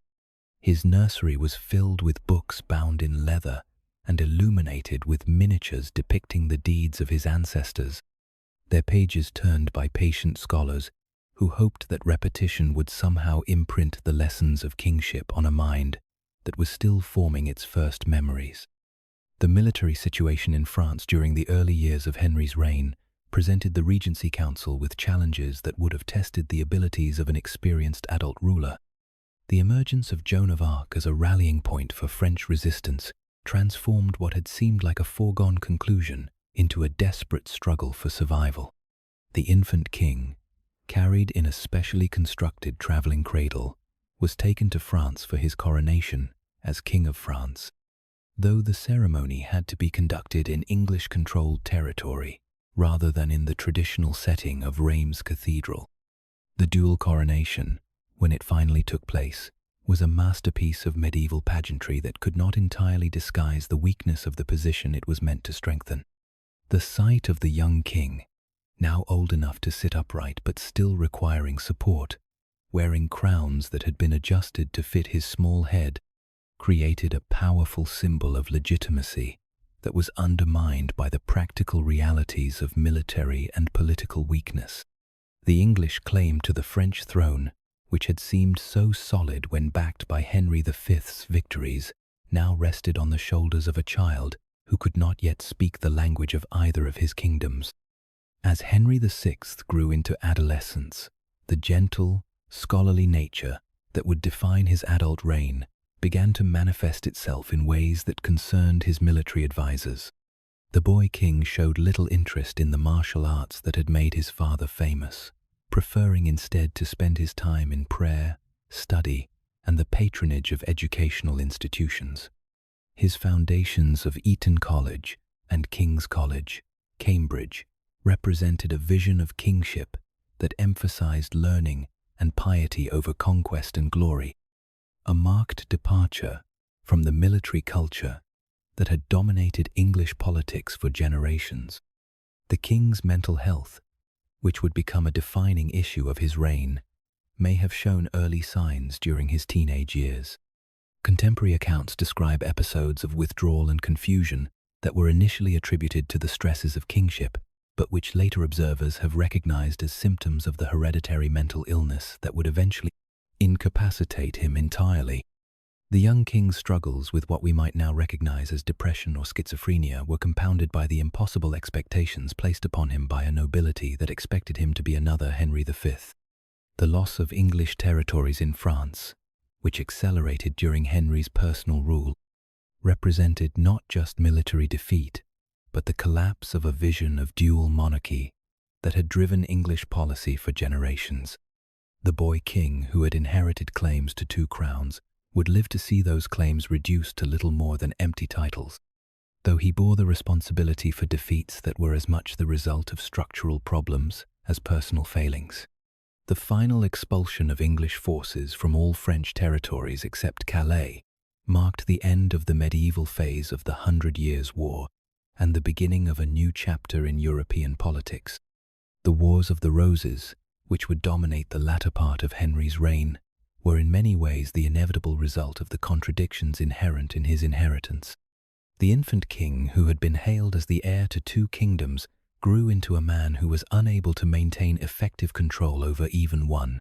His mental breakdowns, which left him incapable of governing for months at a time, created the power vacuum that allowed ambitious nobles to pursue their own dynastic ambitions. The gentle scholar, who had preferred books to battles, became the unwitting cause of the most destructive civil war in English history. The deposition and eventual murder of Henry VI represented the final failure of a reign that had begun with such promise. The infant king, who had once held the greatest inheritance in medieval Europe, died as a prisoner in the Tower of London, his death marking the end of the Lancastrian dynasty and the beginning of a new era in English history. His legacy, however, lived on in the educational institutions he had founded, and in the memory of a ruler who had tried to govern through learning and piety, rather than force and intimidation. Here murmurs the bittersweet lesson of Henry VI, that sometimes the greatest inheritance can become the heaviest burden, and that the qualities that make a good man do not always make a strong king. In the quiet of royal studies where quills scratch softly against parchment while armies march in distant fields, even the gentlest souls can be broken by the weight of crowns they never chose to wear. The infant who inherited 2 kingdoms reminds us that political success often requires virtues that are incompatible with personal goodness, and that the greatest tragedies are sometimes those that befall the most innocent. James II, Scotland, age 1. In the cold February of 1437, as snow drifted against the stone walls of Holyrood Palace and the wind howled through the Scottish Highlands, 1-year-old James II inherited a kingdom that had been torn apart by the assassination of his father and the bitter feuds that had defined Scottish politics for generations. The infant king's coronation, conducted in the ancient abbey where Scottish monarchs had been crowned since the time of David I, was both a desperate attempt to restore stability and a poignant reminder of how fragile the bonds of loyalty could be when tested by ambition and revenge. His small hands, guided by the Earl of Orkney, touched the stone of destiny while outside the castle walls. The great noble families of Scotland maneuvered for position in the power vacuum that inevitably followed the death of a king. The circumstances of James I's murder had shocked even a nobility accustomed to the casual violence that characterized medieval politics. The king's death in the sewers beneath the Dominican monastery at Perth, where he had been trapped and stabbed by conspirators led by his own chamberlain, represented not just the elimination of a political rival, but the breakdown of the fundamental trust that was supposed to bind a feudal society together. The infant who inherited the crown thus received not just a kingdom, but the accumulated hatred and suspicion that had made his father's murder possible. The coronation ceremony, beautiful as it was, could not disguise the fact that the child king was ascending a throne that was literally stained with his predecessor's blood. The regency that governed Scotland during James II's minority was dominated by the complex web of alliances and enmities that had defined Scottish politics since the Wars of Independence. The Earl of Douglas, whose family controlled vast territories in the southern part of the kingdom, emerged as the most powerful figure in the Regency Council, though his authority was constantly challenged by rival nobles who saw the infant king's minority as an opportunity to advance their own interests.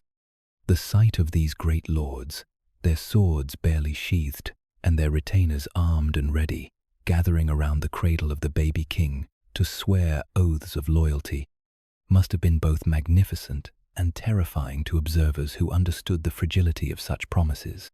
Palace life for the infant king was conducted within the grim walls of Edinburgh Castle, where the ancient fortress provided both protection from external enemies and a constant reminder of the dangers that surrounded the throne. The royal nursery, located in the safest part of the castle and guarded by soldiers whose loyalty had been carefully verified, was a haven of childhood innocence in a world where political miscalculation could lead to death or exile. The baby king's toys, carved from Highland oak and painted with the bright colors that appealed to infant eyes, included miniature soldiers and castles that unknowingly mimicked the real conflicts taking place beyond the nursery walls.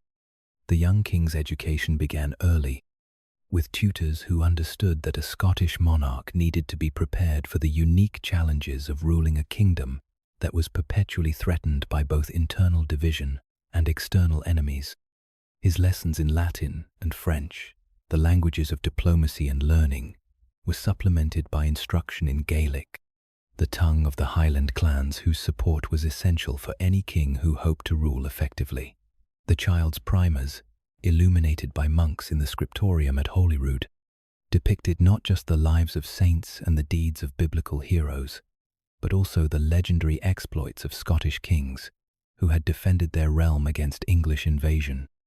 The Douglas family's dominance during the early years of the Regency created a unique dynamic in Scottish politics, where the infant king's theoretical authority was overshadowed by the practical power of nobles who controlled vast territories and commanded the loyalty of thousands of armed retainers.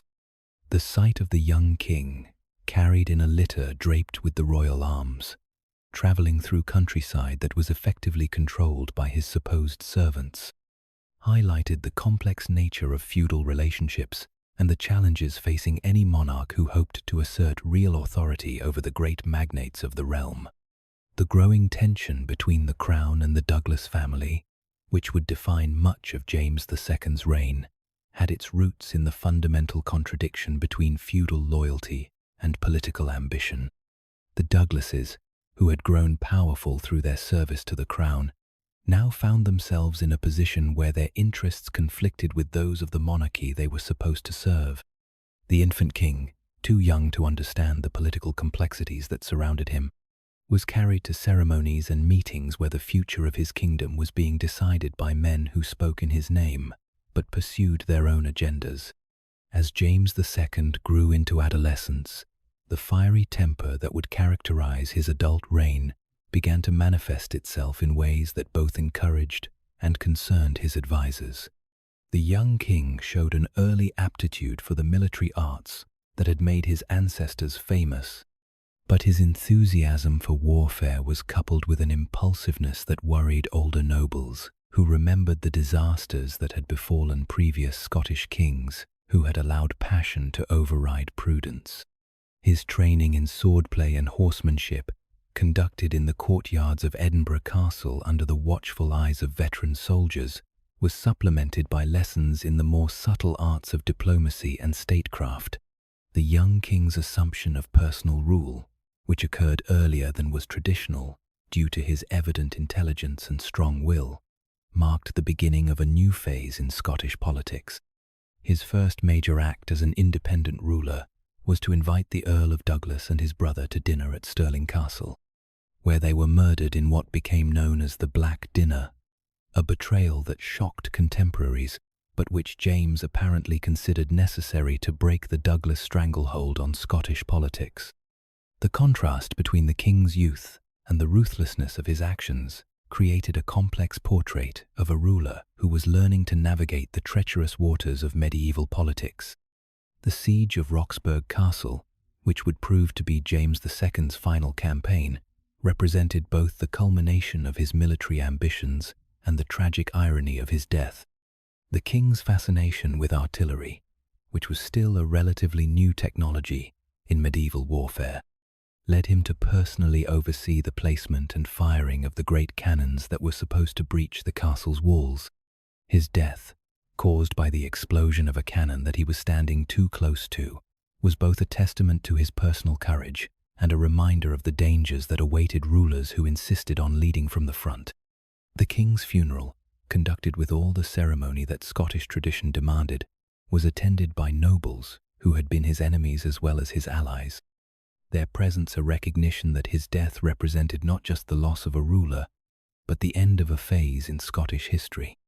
The infant who had inherited a kingdom torn by civil war had grown into a man who had successfully asserted royal authority over the great magnates, though at the cost of his own life. His legacy, embodied in the stronger monarchy that he passed on to his son, would influence Scottish politics for generations to come. The transformation of James II, from a helpless infant into a powerful and effective king, represented one of the most successful transitions from minority to personal rule in Scottish history. The boy who had been surrounded by ambitious nobles seeking to control him grew into a man who was able to outmaneuver and, when necessary, eliminate those who threatened his authority.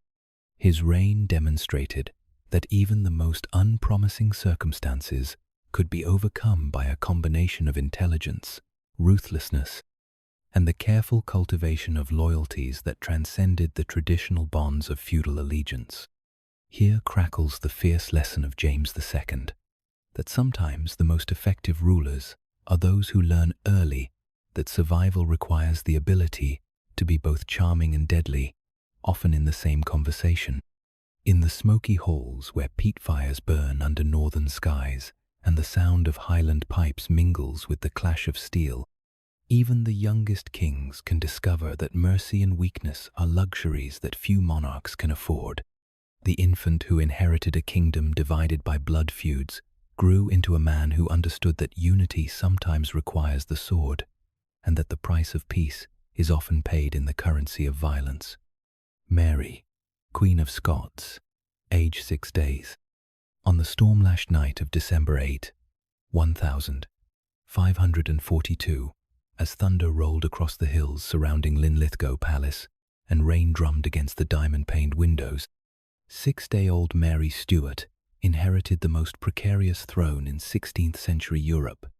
The infant queen's accession to the Scottish crown came at a moment when her kingdom stood at the crossroads of history, caught between the competing ambitions of England and France, between the old faith and the new, between the medieval past and the Renaissance future.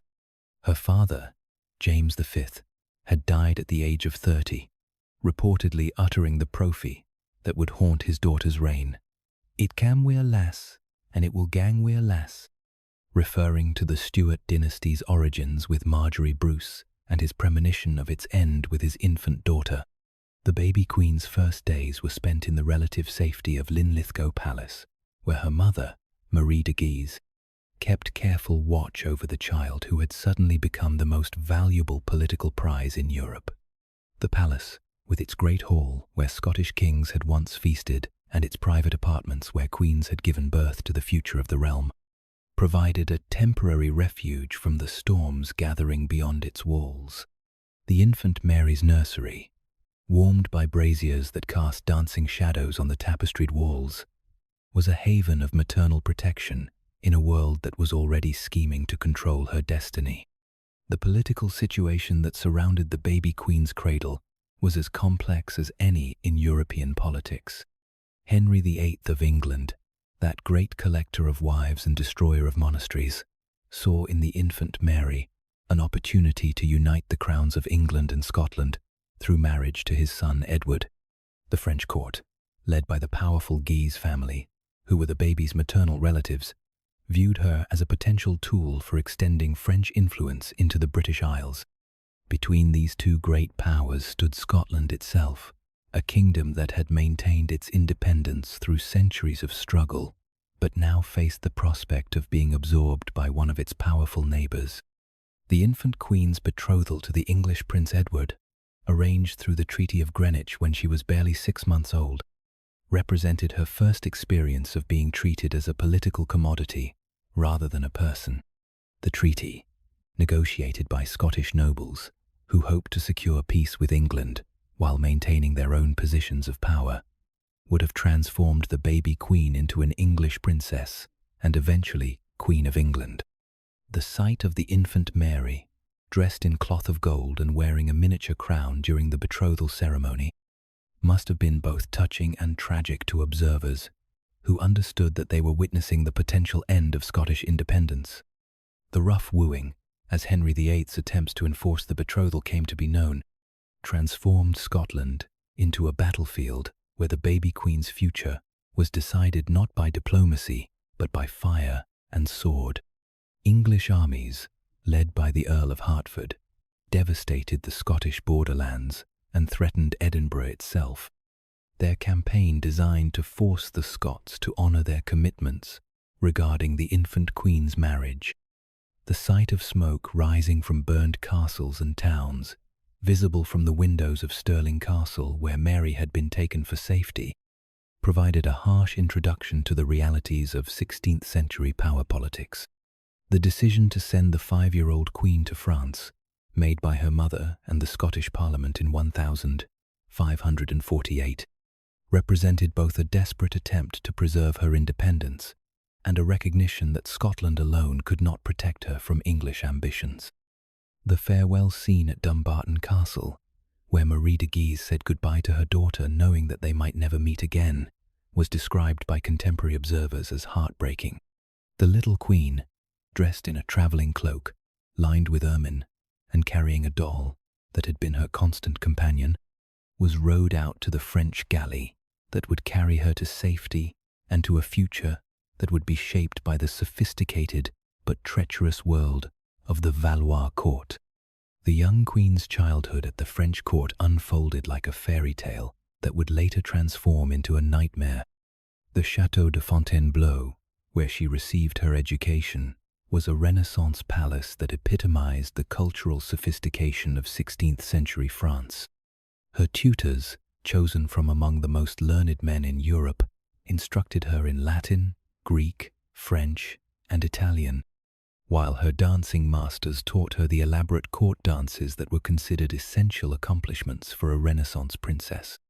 The young Mary's favorite pastimes included hawking in the royal forests, where she learned to handle the great birds of prey that were symbols of noble power, and playing the lute in the music rooms, where her voice was said to rival that of professional singers. The betrothal of the young queen to the Dauphin Francis, heir to the French throne, was celebrated with all the magnificence that the most powerful court in Europe could provide.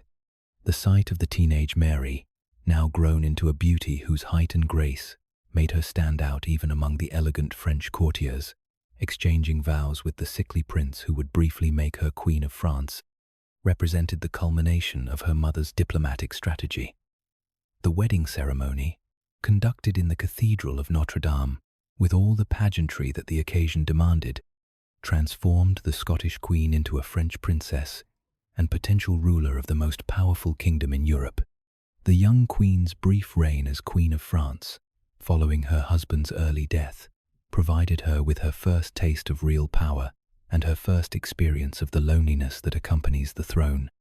The French court, which had welcomed her as a charming child and celebrated her as a bride, now viewed her as a potential threat to the regency of Catherine de' Medici. The teenage widow, dressed in the white mourning that was traditional for French queens, found herself politically isolated and eventually forced to choose between remaining in France as a powerless dowager or returning to Scotland to claim her birthright. The decision to return to Scotland, made when Mary was 18 years old, represented both a homecoming and an exile. The young queen, who had been raised in the sophisticated atmosphere of the French Renaissance, was returning to a kingdom that had been transformed by religious reformation and political upheaval during her absence. Her arrival at Leith in August 1561, accompanied by only a small retinue of French servants and advisers, marked the beginning of a personal reign that would be defined by the tension between her Catholic faith and her Protestant subjects, between her French education and her Scottish responsibilities. The early years of Mary's personal rule in Scotland were marked by a series of political and personal crises that tested her ability to navigate the treacherous waters of Reformation politics.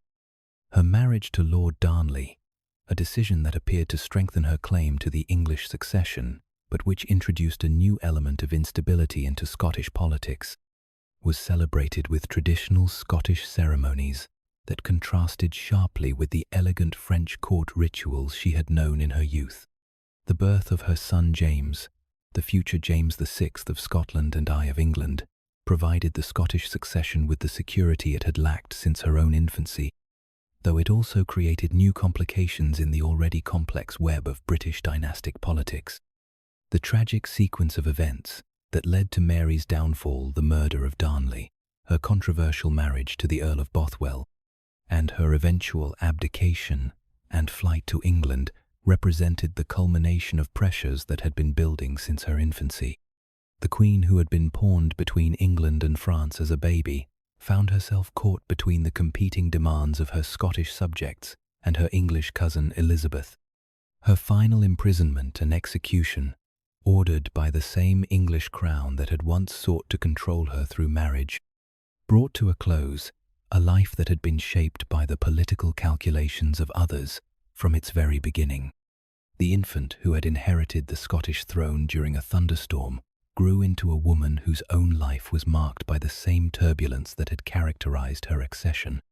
Her legacy, embodied in her son James, who would eventually unite the crowns of England and Scotland, represented the ultimate achievement of the diplomatic strategy that had been pursued on her behalf since her earliest days. The baby queen, who had been sent to France for safety, had returned to Scotland as a woman, only to find that her kingdom could not provide the security that her infancy had sought in exile. Here rustles the poignant lesson of Mary, Queen of Scots, that sometimes the greatest tragedy of royal birth is that it transforms children into symbols before they have the chance to become people. In the soft whisper of silk gowns over checkerboard palace floors, where the sound of lullabies mingles with the plotting of courtiers, even the most protected infancies can become preludes to lives defined by forces beyond personal control. The baby who inherited a crown at 6 days old reminds us that political inheritance can be both a blessing and a curse, and that the price of royal blood is often paid in the currency of personal happiness. Baldwin v. Jerusalem, age 5. In the scorching summer of 1185, as the desert winds carried the scent of frankincense across the walls of Jerusalem, and the call to prayer echoed from the minarets of the Al-Aqsa Mosque, 5-year-old Baldwin V inherited the most precarious throne in Christendom. The child king's succession to the crown of Jerusalem came at a moment when the Crusader states were surrounded by enemies, weakened by internal divisions, and facing the greatest military genius the Islamic world had produced since the days of the Prophet himself.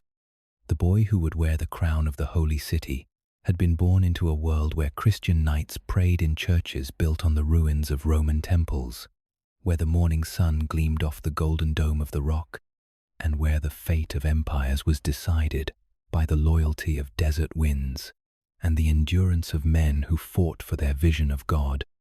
The child's inheritance came through the complex web of intermarriage and succession that had characterized the Crusader kingdoms since their establishment nearly a century earlier.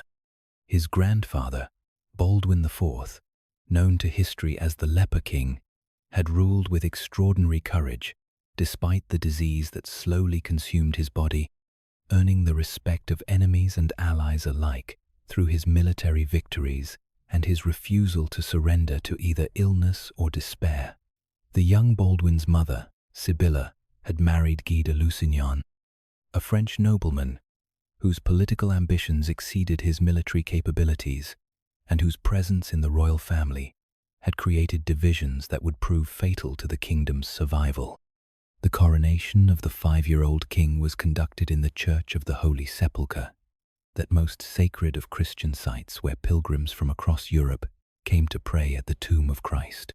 The ceremony, performed by the Patriarch of Jerusalem amid the smoke of sacred incense and the chanting of priests whose voices had been trained in the musical traditions of Byzantium, was both a celebration of continuity and a desperate prayer for divine intervention. The child king, dressed in robes of silk and gold that had been woven in the workshops of Damascus, received the crown of Jerusalem from hands that trembled with age and anxiety, while outside the church walls, the armies of Saladin gathered like storm clouds on the horizon. The regency that governed the kingdom during Baldwin's minority was led by Raymond of Tripoli, a man whose long experience in the treacherous politics of the Crusader states had taught him the value of pragmatism over idealism. The Count understood that the survival of the Christian kingdoms depended not on the heroic gestures that had characterized the early Crusades, but on the careful balance of diplomacy, military restraint, and the ability to recognize when compromise was preferable to confrontation. His palace in Tiberias, overlooking the Sea of Galilee, where Christ had walked on water, became the center of a government that sought to preserve what could be preserved while preparing for the trials that were certain to come. The young king's daily routine unfolded against a backdrop of almost surreal beauty and constant danger. His lessons in Latin and French, conducted by tutors who had been educated in the cathedral schools of Paris and Chartres, took place in chambers where the walls were decorated with mosaics that depicted both Christian saints and the geometric patterns that Islamic artists had perfected in their own religious buildings. The child's toys, crafted by artisans who had learned their skills in the workshops of Constantinople and Cairo, reflected the cultural synthesis that had emerged in the Crusader states, where European feudalism had been adapted to the realities of governing a predominantly Muslim population. The political situation that surrounded the child king was as complex as any in medieval politics. The Crusader states, never more than a narrow strip of territory along the eastern Mediterranean coast, were dependent on supplies and reinforcements from Europe, but the enthusiasm for crusading that had characterized the 11th and 12th centuries was beginning to wane. The Muslim world, united under the brilliant leadership of Saladin, was preparing for a final assault on the Christian outposts that had been established during the First Crusade. The young Baldwin, too young to understand the strategic realities that determined his kingdom's fate, was carried to military councils where his presence legitimized decisions that would determine whether the cross or the crescent would fly over the walls of Jerusalem. The military orders that had been established to defend the Holy Land, the Knights Templar, the Knights Hospitaller, and the Knights of the Holy Sepulchre, provided both the backbone of the kingdom's defense and a source of political tension that weakened the unity necessary for survival. These warrior monks, whose vows of poverty and chastity had not prevented them from accumulating vast wealth and political influence, often pursued their own institutional interests rather than the broader needs of the kingdom. The sight of the child king, carried in a litter between the massive fortifications of Kerak and Montfort, served as a reminder that the future of the Crusader states depended on the loyalty of men who had dedicated their lives to war in the name of God.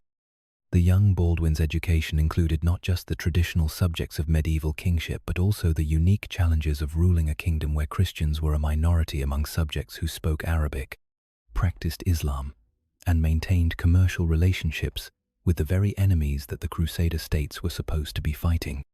The child's tutors, recognizing that effective governance required understanding of local conditions, introduced him to the basics of Arabic language and Islamic law, knowledge that would have been considered scandalous in the courts of Europe, but which was essential for any ruler who hoped to govern effectively in the Holy Land.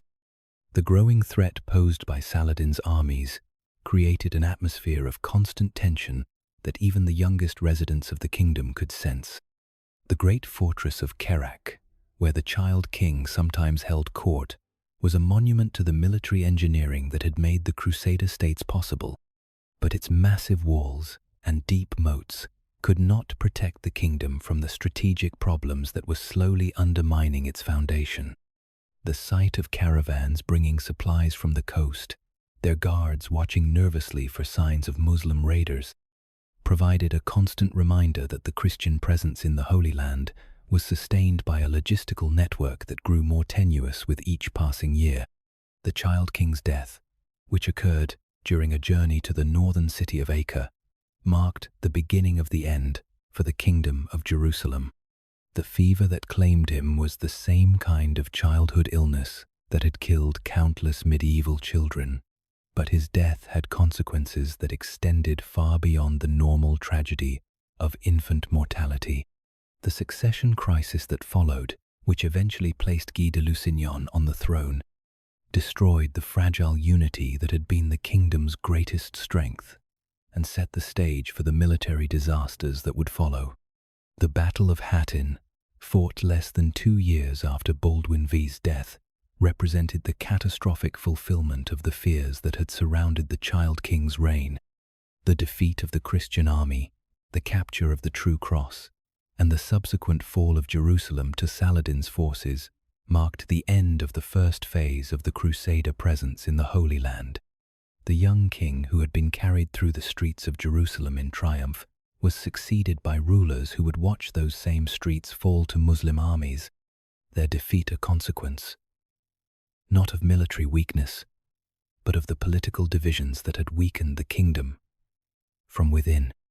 The legacy of Baldwin V's brief reign lay not in any actions he personally took, who was too young to have any real influence on policy, but in the fact that his death removed the last obstacle to the factional conflicts that would destroy the kingdom. The child king, who had been seen as a symbol of hope and continuity, became, in death, the catalyst for the divisions that would prove fatal to the Christian cause. His tomb, located in the Church of the Holy Sepulchre, became a pilgrimage site for those who mourned not just the loss of a young life, but the end of a dream that had inspired 2 centuries of European crusading. The story of Baldwin V serves as a reminder that the fate of kingdoms can sometimes turn on the health of children, and that the most carefully laid political plans can be undone by the simple biological realities of medieval life. The child who was supposed to grow up to be the savior of the Christian East died before he could even learn to read the chronicles of his predecessors, leaving behind a kingdom that was too weak to survive the trials that awaited it. Here sighs the desert lesson of Baldwin V, that sometimes the most precious dreams are carried by the most fragile vessels, and that the weight of history can be too heavy for the youngest shoulders to bear. In the quiet courtyards, where olive trees cast shadows over ancient stones, and the wind carries the scent of distant spices, even the most protected childhoods can become hostages to the ambitions of adults who measure success in terms of territory rather than innocence. The boy who wore the crown of Jerusalem reminds us that some burdens are too great for any individual to carry, and that the failure of kingdoms can sometimes be traced to the simple fact that children are, in the end, only children. Louis IX, France, age 12. In the April of 1226, as the first green leaves unfurled on the oak trees surrounding the palace of Fontainebleau, and the sound of church bells echoed across the French countryside announcing the death of Louis VIII, 12-year-old Louis IX inherited a kingdom that was both the most powerful realm in Europe and a constant battlefield where the forces of centralized monarchy struggled against the ancient privileges of feudal nobles. The boy who would become Saint Louis received his crown at a moment when France was still finding its shape as a nation, when the royal domain was surrounded by duchies and counties that owed nominal allegiance to the crown, but maintained their own armies, their own laws, and their own dreams of independence. The child king's coronation at Rheims Cathedral was conducted with all the ancient ceremony that had sanctified French kings since the time of Clovis. But the presence of armed guards in the cathedral nave and the nervous glances of the assembled nobles reflected the political realities that surrounded the throne. The sacred oil that anointed the young Louis, kept in the holy ampulla that angels were said to have brought from heaven, could not protect him from the earthly dangers that threatened his reign. The boy who knelt before the altar, his slight frame dwarfed by the ceremonial robes that had been adjusted to fit his 12-year-old body, was receiving not just a crown but a legacy of warfare, political intrigue, and the enormous responsibility of governing a kingdom that was still learning to think of itself as a unified nation. The regency that governed France during Louis's minority was dominated by his mother, Blanche of Castile, a woman whose political acumen had been sharpened by years of navigating the treacherous waters of European dynastic politics. The Queen Mother's Spanish heritage had taught her the value of both diplomacy and determination, qualities that would prove essential for protecting her son's throne against the coalition of nobles, who saw his youth as an opportunity to reassert their traditional independence. Her apartments in the Louvre, where she held court and conducted the business of government, became the center of a regency that was characterized by its combination of maternal protectiveness and ruthless political calculation. The young king's daily routine was carefully structured to balance the demands of education with the ceremonial requirements of kingship. His mornings began with prayers in the royal chapel, where the sound of Gregorian chant provided a soundtrack for devotions that were both personal and political.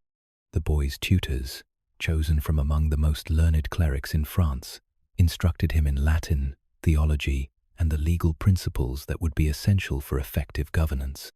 His afternoons were spent in the royal gardens, where he learned the martial arts that were expected of a medieval king, though his instructors were careful to emphasize that true nobility lay not in the ability to wield a sword, but in the wisdom to know when violence was necessary and when it could be avoided. The political challenges that faced the young king were exemplified by the revolt of the Count of Brittany and other nobles who sought to exploit the perceived weakness of minority rule. The sight of the 12-year-old Louis, dressed in the fleur-de-lis of France, and surrounded by the royal guard, addressing the assembly of nobles who had gathered at Melun to discuss the crisis, provided a powerful symbol of the continuity of royal authority. The boy's speech, carefully prepared by his tutors, but delivered with a conviction that surprised even his supporters, demonstrated that the crown's authority did not depend solely on the personal strength of its wearer, but on the institutional legitimacy that had been built up over centuries of royal rule. The young king's education was distinguished by its emphasis on moral and spiritual development alongside the practical skills of governance. His mother, recognizing that her son's reign would be judged not just by his military victories, but by his character, ensured that his tutors included men who had dedicated their lives to the pursuit of Christian virtue. The boy's favorite books, which included the works of Augustine and the lives of the saints, reflected a spirituality that was both deeply personal and politically astute. His habit of spending hours in prayer, often in the simple chapel that adjoined his private chambers, was noted by contemporary observers as evidence of a piety that was genuine rather than merely ceremonial. The influence of the mendicant orders, particularly the Franciscans and Dominicans, on the young king's spiritual development was profound and lasting. These new religious movements, which emphasized poverty, preaching, and service to the poor, provided a model of Christian leadership that appealed to the boy's idealistic nature. His friendship with prominent members of these orders, including the scholar Robert de Sorbonne, who would later found the college that bears his name, shaped his understanding of kingship as a form of service to God and his people, rather than merely a source of personal power and wealth. The gradual assumption of personal rule by Louis IX was marked by a series of reforms that reflected both his spiritual convictions and his practical understanding of the needs of his kingdom. The establishment of royal courts that were accessible to common people, the standardization of weights and measures, and the prohibition of private warfare among the nobility all demonstrated the young king's commitment to justice and order. His personal involvement in the administration of justice, including his famous habit of sitting under an oak tree at Vincennes to hear the complaints of his subjects, created a new model of royal accessibility that would influence European kingship for centuries. The young king's marriage to Marguerite of Provence, celebrated when he was 19 years old, was both a diplomatic alliance and a love match that provided the French monarchy with the stability it needed to pursue its ambitious domestic and foreign policies. The wedding ceremonies, conducted with all the magnificence that the French court could provide, marked the transition from the Regency period to the full personal rule of a king who had already demonstrated his capacity for leadership. The sight of the young couple, both tall and fair-haired, processing through the streets of Paris amid the cheers of their subjects, provided a powerful symbol of the renewal and continuity of the French monarchy. The decision to embark on the Seventh Crusade, announced when Louis was in his early 20s, represented the culmination of the spiritual and political education that had shaped his youth. The king's commitment to the recovery of Jerusalem, which he saw as both a religious duty and a test of his worthiness to wear the crown of France, reflected the idealistic vision that had been instilled in him during his formative years.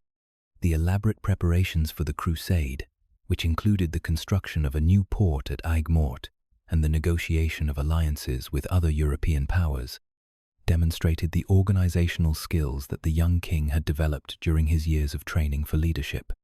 The failure of the Seventh Crusade, which resulted in the king's capture and the payment of an enormous ransom for his release, represented a personal and political disaster that would have destroyed a lesser ruler. The young king's response to this setback, which included a period of intense spiritual reflection and a renewed commitment to the reform of his kingdom, demonstrated the resilience and moral strength that had been developed during his youth. His decision to remain in the Holy Land for 4 years after his release, working to strengthen the defenses of the remaining Crusader states, reflected the sense of duty that had been instilled in him by his mother and his tutors. The king's return to France was marked by a series of domestic reforms that reflected both his spiritual maturity and his practical understanding of the needs of his kingdom.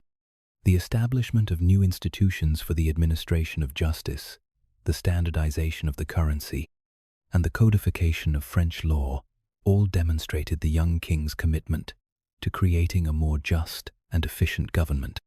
His personal involvement in these reforms, which included regular consultation with representatives of different social classes, created a new model of royal governance that balanced the traditional prerogatives of monarchy with a genuine concern for the welfare of his subjects. The transformation of Louis IX from a 12-year-old boy king into one of the most revered rulers in European history was the result of an education that combined spiritual formation with practical training in the arts of governance. His canonization, which occurred less than 30 years after his death, reflected not just the piety that had characterized his personal life, but the effectiveness of his reign in creating a more just and prosperous kingdom. The child who had inherited a realm torn by civil war had grown into a man whose reign would be remembered as a golden age of French civilization.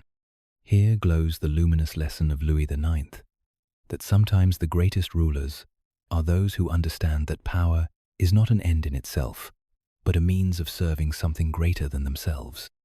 In the quiet chambers where rosary beads click softly in velvet pouches and the sound of prayer mingles with the deliberations of government, even the youngest kings can learn that true authority comes not from the ability to compel obedience, but from the wisdom to deserve it. The boy who wore the crown of France reminds us that the highest achievements in human governance are often accomplished by those who remember that they are accountable not just to their subjects, but to the divine judge who weighs hearts of kings. Isabella II, Spain, age 3. In the autumn of 1833, as the first chill winds swept down from the Pyrenees and the leaves turned gold in the gardens of the royal palace of Madrid, 3-year-old Isabella II inherited a Spanish throne that was already trembling under the weight of civil war, constitutional crisis, and the competing claims of modernity and tradition. The little queen's accession came at a moment when Spain was struggling to define its place in a rapidly changing Europe, caught between the liberal ideas that had emerged from the French Revolution and the conservative forces that sought to preserve the old order of absolute monarchy and clerical privilege. Her tiny hands, guided by her mother's firm grip, would nominally hold the scepter of a kingdom that was about to tear itself apart in a conflict that would determine whether Spain would embrace the 19th century or retreat into the shadows of its imperial past. The child queen's inheritance was complicated by the Salic law controversy that had dominated Spanish politics since the death of her grandfather, Charles IV. Her father, Ferdinand VII, had spent the final years of his reign maneuvering to ensure that his daughter could inherit the throne, overturning the traditional exclusion of women from the succession and enraging his brother Carlos, who had expected to inherit the crown according to the old law. The pragmatic sanction that legitimized Isabella's claim had been issued when she was still an infant, transforming what should have been a routine succession into a constitutional crisis that would divide Spanish society for generations. The regency that governed Spain during Isabella's minority was led by her mother, Maria Cristina of Naples, a woman whose Italian heritage and liberal sympathies made her suspect in the eyes of Spanish conservatives who viewed any deviation from traditional Catholic monarchy as a betrayal of the nation's essential character. The Queen Mother's apartments in the royal palace, where she held court and conducted the delicate business of maintaining her daughter's throne, became the center of a government that was constantly threatened by Carlist uprisings, military pronunciamientos, and the shifting alliances that characterized early 19th century Spanish politics. The young queen's daily routine was shaped by the peculiar demands of ruling a kingdom that was simultaneously fighting a civil war and attempting to modernize its institutions. Her morning lessons, conducted by tutors who had been carefully selected for their loyalty to the constitutional monarchy, included instruction in languages, history, and the principles of liberal governance that her mother hoped would guide her future reign. The sound of her childish voice practicing French and English phrases echoed through palace corridors where courtiers whispered about the latest Carlist advances and the government's desperate attempts to secure foreign support for the liberal cause. The Carlist wars that raged throughout Isabella's childhood created an atmosphere of constant tension that even the most protected royal nursery could not entirely exclude. The sight of soldiers marching through the streets of Madrid, their uniforms bearing the colors of the constitutional monarchy, provided a constant reminder that the little queen's throne was defended not by divine right, but by military force. Her toys, which included miniature armies and fortresses that unknowingly mimicked the real battles being fought in the mountains of northern Spain, reflected the militarized environment in which she was growing up. The young queen's education was conducted according to the liberal principles that her mother's government sought to implement throughout Spanish society. Her tutors, many of whom had been educated in France or England, introduced her to ideas about constitutional monarchy, individual rights, and the importance of education and economic development that were considered radical by Spanish standards. The palace library, which had been expanded to include works by Enlightenment philosophers and contemporary liberal thinkers, became a symbol of the intellectual transformation that the Regency hoped to achieve in Spanish society. The influence of foreign advisors, particularly those from France and Britain, on the young queen's education reflected the government's recognition that Spain's survival as an independent nation depended on its ability to adapt to the changing conditions of 19th century Europe. The child's tutors included men who had witnessed the constitutional revolutions that had transformed other European monarchies, and who understood that the old system of absolute monarchy was no longer viable in a world where popular sovereignty and representative government were becoming the norm. The young queen's coming of age was marked by a series of constitutional crises that tested both her personal character and the stability of the liberal institutions that had been created during her minority. Her declaration of majority at age 13, earlier than was traditional but necessitated by the political situation, was accompanied by elaborate ceremonies that were designed to demonstrate both the continuity of the Spanish monarchy and its commitment to constitutional principles. The sight of the teenage queen, dressed in the traditional robes of Spanish royalty, but swearing an oath to uphold a constitution that limited her powers, symbolized the transformation that her reign represented. The queen's marriage to her cousin Francis of Assisi, arranged to satisfy the competing demands of European diplomacy and Spanish politics, was celebrated with ceremonies that could not disguise the personal unhappiness that would characterize much of her adult life. The wedding, conducted in the royal chapel with representatives of the major European powers in attendance, marked the beginning of a marriage that was politically necessary but personally disastrous. The young queen's struggles with a husband who was widely considered inadequate to his position reflected the broader tensions between private happiness and public duty that characterized her entire reign. The Revolution of 1868, which drove Isabella from the throne and forced her into exile, represented the culmination of the political tensions that had surrounded her since childhood. The Glorious Revolution, as it was known to its supporters, was precipitated by a combination of political corruption, economic crisis, and the Queen's personal scandals. But its roots lay in the fundamental contradictions of a system that had tried to combine traditional monarchy with liberal institutions. The sight of the deposed queen, now in her late 30s, fleeing across the French border with her children, provided a melancholy end to a reign that had begun with such hope. The queen's years in exile, spent in the salons of Paris and the seaside resorts of the French Riviera, were marked by a combination of political intrigue and personal reflection. Her attempts to regain the throne, supported by conservative elements in Spanish society, who had grown disillusioned with the Republican experiment, never succeeded in generating the popular support that would have been necessary for a restoration.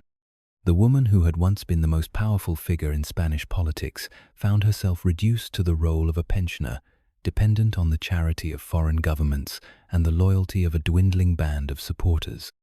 The eventual restoration of the Spanish monarchy under Isabella's son, Alfonso XII, represented both a vindication of the legitimist cause and a recognition that the Bourbon dynasty could only survive by adapting to the democratic currents that were transforming European society. The young king's reign, which combined constitutional monarchy with genuine popular support, demonstrated that the lessons learned during his mother's troubled reign had not been wasted. The child queen, who had inherited a kingdom in civil war, had, through her own struggles and failures, paved the way for a more stable and successful monarchy. The legacy of Isabella II's reign lay not in any particular achievements or reforms, but in the painful process of adaptation that her kingdom underwent during the decades of her rule. The little girl who had been proclaimed queen at age 3 had presided over Spain's difficult transition from absolute monarchy to constitutional government, from a society dominated by traditional Catholic values to one that was increasingly influenced by liberal and secular ideas. Her personal failures, while tragic, had served the larger purpose of demonstrating that even monarchs were subject to the judgment of their people. The transformation of Isabella from a protected child into a controversial queen illustrated the challenges facing European monarchies in the 19th century. The little girl who had been raised to believe in the divine right of kings had been forced to learn that royal authority ultimately depended on popular consent and effective governance. Her reign, for all its difficulties, had prepared the way for a more modern and democratic Spain that would emerge in the 20th century. Here murmurs the complex lesson of Isabella II, that sometimes the greatest service a ruler can perform is to embody the contradictions of their age, serving as a bridge between the world that is passing away and the one that is struggling to be born. In the quiet chambers where distant guitar music drifts through Madrid courtyards and the sound of political debate mingles with the rustle of silk gowns, even the most protected childhoods can become laboratories for the great experiments of their time. The little queen who inherited a throne in chaos reminds us that the most significant reigns are sometimes those that fail magnificently, clearing the way for the successes that follow. Alfonso XIII, Spain, born king.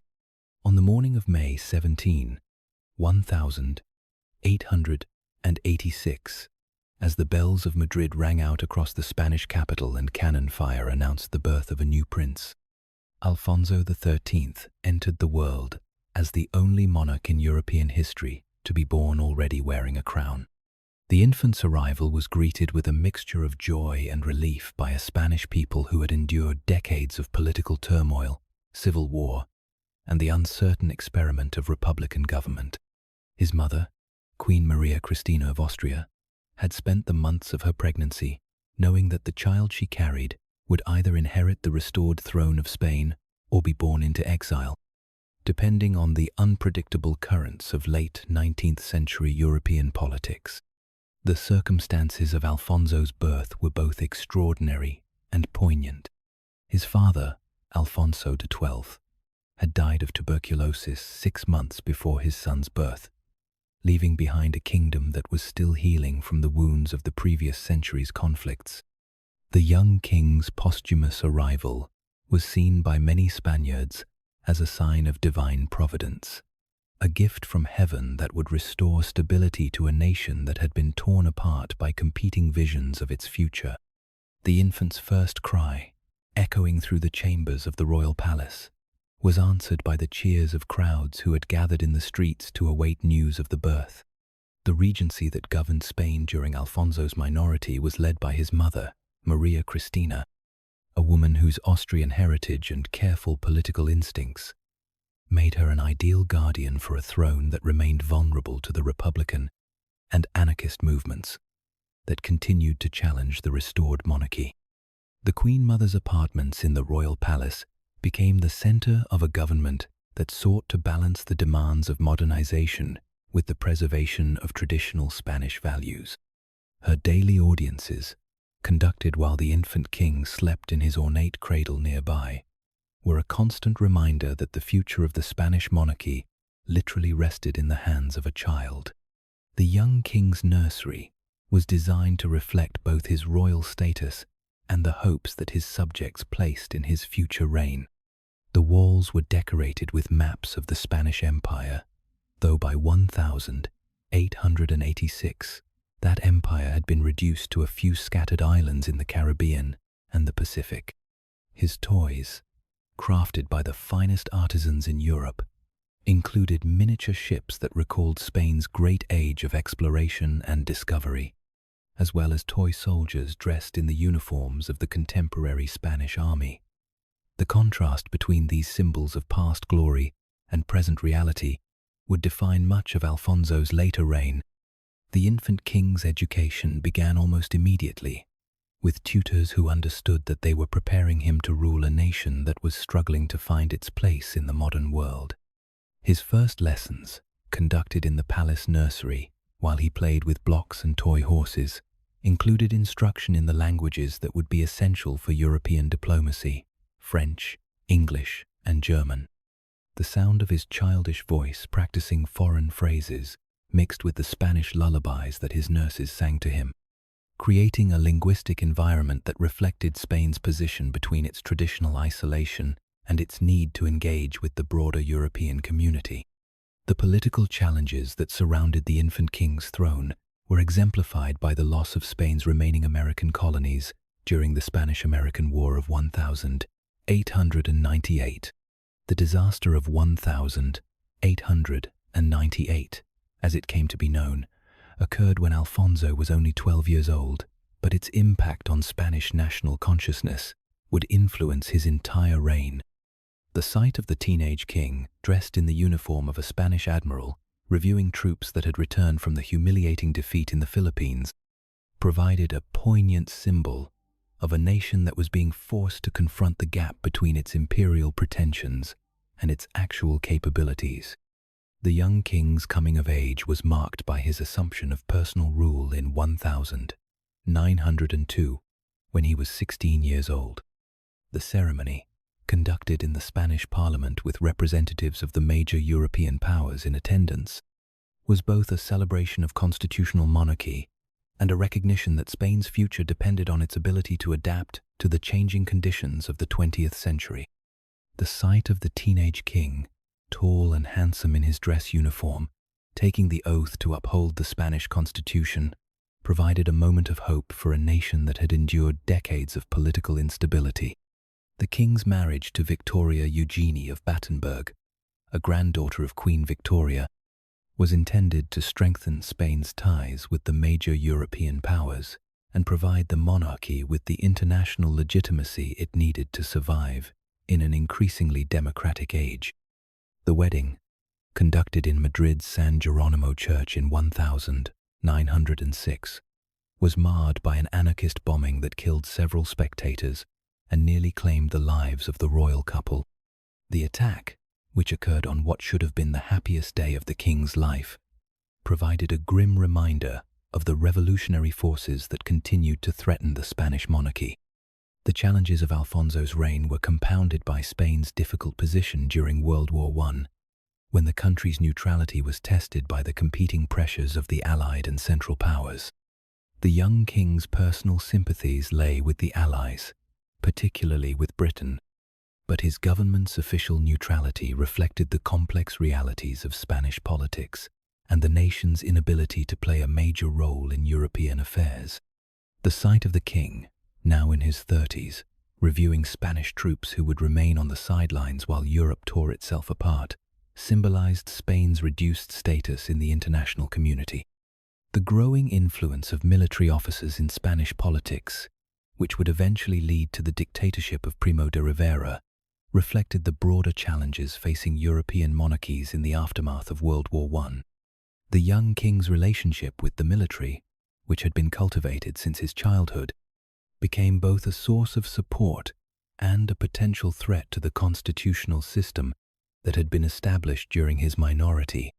His decision to support Primo de Rivera's coup in 1923 represented a fundamental break with the liberal principles that had guided his education and early reign. The king's exile in 1931, following the establishment of the Second Spanish Republic, marked the end of a reign that had begun with such promise. The sight of Alfonso, now in his 40s, leaving Spain with his family after the Republican victory in municipal elections, provided a melancholy conclusion to a monarchy that had survived the crisis of the 1890s, only to succumb to the revolutionary pressures of the 1930s. The king, who had been born wearing a crown, died in exile, his throne occupied by Republican politicians who viewed the monarchy as an obstacle to Spain's modernization. The legacy of Alfonso XIII's reign lay not in any particular achievements or reforms, but in the painful process of adaptation that Spain underwent during the first decades of the 20th century. The infant king, who had been hailed as a symbol of national renewal, had presided over a period of gradual decline that culminated in civil war and dictatorship. His personal tragedies, including the hemophilia that affected several of his children, seemed to mirror the broader sufferings of a nation that was struggling to find its place in the modern world. The restoration of the Spanish monarchy under Alfonso's grandson, Juan Carlos I, represented both a vindication of the legitimist cause and a recognition that the Bourbon dynasty could only survive by embracing the democratic principles that Alfonso XIII had ultimately rejected. The infant king, who had been born into a world of imperial pretensions, had inadvertently prepared the way for a more modest, but ultimately more successful monarchy that would guide Spain's transition to democracy in the late 20th century. Here echoes the bittersweet lesson of Alfonso XIII, that sometimes the greatest gift a ruler can give their people is the example of their own limitations, teaching by negative example the dangers of clinging to outdated models of authority. In the quiet chambers where lullabies mingle with the distant sound of telegraph keys clicking out news from a changing world, even the most privileged births can become preludes to lives that serve as cautionary tales. The king, who was born wearing a crown, reminds us that inherited authority, without earned legitimacy, is ultimately as fragile as the infant who receives it, and that the most lasting legacies are sometimes those that clear the way for better things to come. Louis XIII, France, age 9. In the grey dawn of May 14, 1610, as the first light filtered through the tall windows of the Louvre Palace and the sound of church bells announced the assassination of Henry IV, 9-year-old Louis XIII inherited the throne of France at one of the most dangerous moments in European history. The boy king's accession came just as France was preparing for a major war against the Habsburg powers that surrounded it, and his father's death by the knife of a Catholic fanatic had left the kingdom without the strong leadership that would be necessary to navigate the treacherous waters of 17th-century European politics. The child who would become Louis the Just received his crown in a world where religious warfare had torn apart the fabric of European civilization, and where the survival of the French monarchy depended on its ability to balance the competing demands of Catholic orthodoxy and political pragmatism. The regency that governed France during Louis's minority was dominated by his mother, Marie de Medici, a woman whose Italian heritage and Habsburg sympathies made her suspect in the eyes of French nobles who had supported her husband's anti-Spanish policies. The Queen Mother's apartments in the Luxembourg Palace, which she had built in the Florentine style that reminded her of her youth, became the center of a government that sought to reverse many of the policies that had made Henry IV one of the most successful kings in French history. Her daily audiences, conducted in rooms decorated with paintings by Peter Paul Rubens that celebrated the Medici family's rise to power, were a constant reminder that the young king's reign would be shaped by influences that were not entirely French. The young king's education was conducted according to the traditional principles of French royal pedagogy, though his tutors understood that they were preparing him to rule a kingdom that was facing unprecedented challenges. His lessons in Latin, theology, and the military arts were supplemented by instruction in the new sciences that were transforming European intellectual life. The boy's fascination with mechanical devices, particularly clocks and locks, reflected a mind that was drawn to precision and order, qualities that would prove essential for the complex task of governing a kingdom that was still recovering from the religious wars that had dominated the previous century. The political situation that surrounded the young king's throne was complicated by the revolt of the great nobles who had chafed under the centralizing policies of his father. The sight of the 9-year-old Louis, dressed in the ceremonial robes of French royalty, presiding over council meetings where his mother's ministers attempted to manage the conflicting demands of war and peace, provided a poignant symbol of the challenges facing the French monarchy. The boy's understanding of the discussions that took place around him was necessarily limited, but his presence served as a reminder that the future of France depended on the loyalty of men who had their own reasons for supporting or opposing the policies of the regency. The young king's relationship with his mother was marked by a combination of filial affection and political tension that would define much of his early reign. Marie de Medici's attempts to arrange a Spanish marriage for her son, which would have reversed the anti-Habsburg alliance that had been the cornerstone of Henry IV's foreign policy, created a fundamental conflict between the Queen Mother's family loyalties and the national interests of France.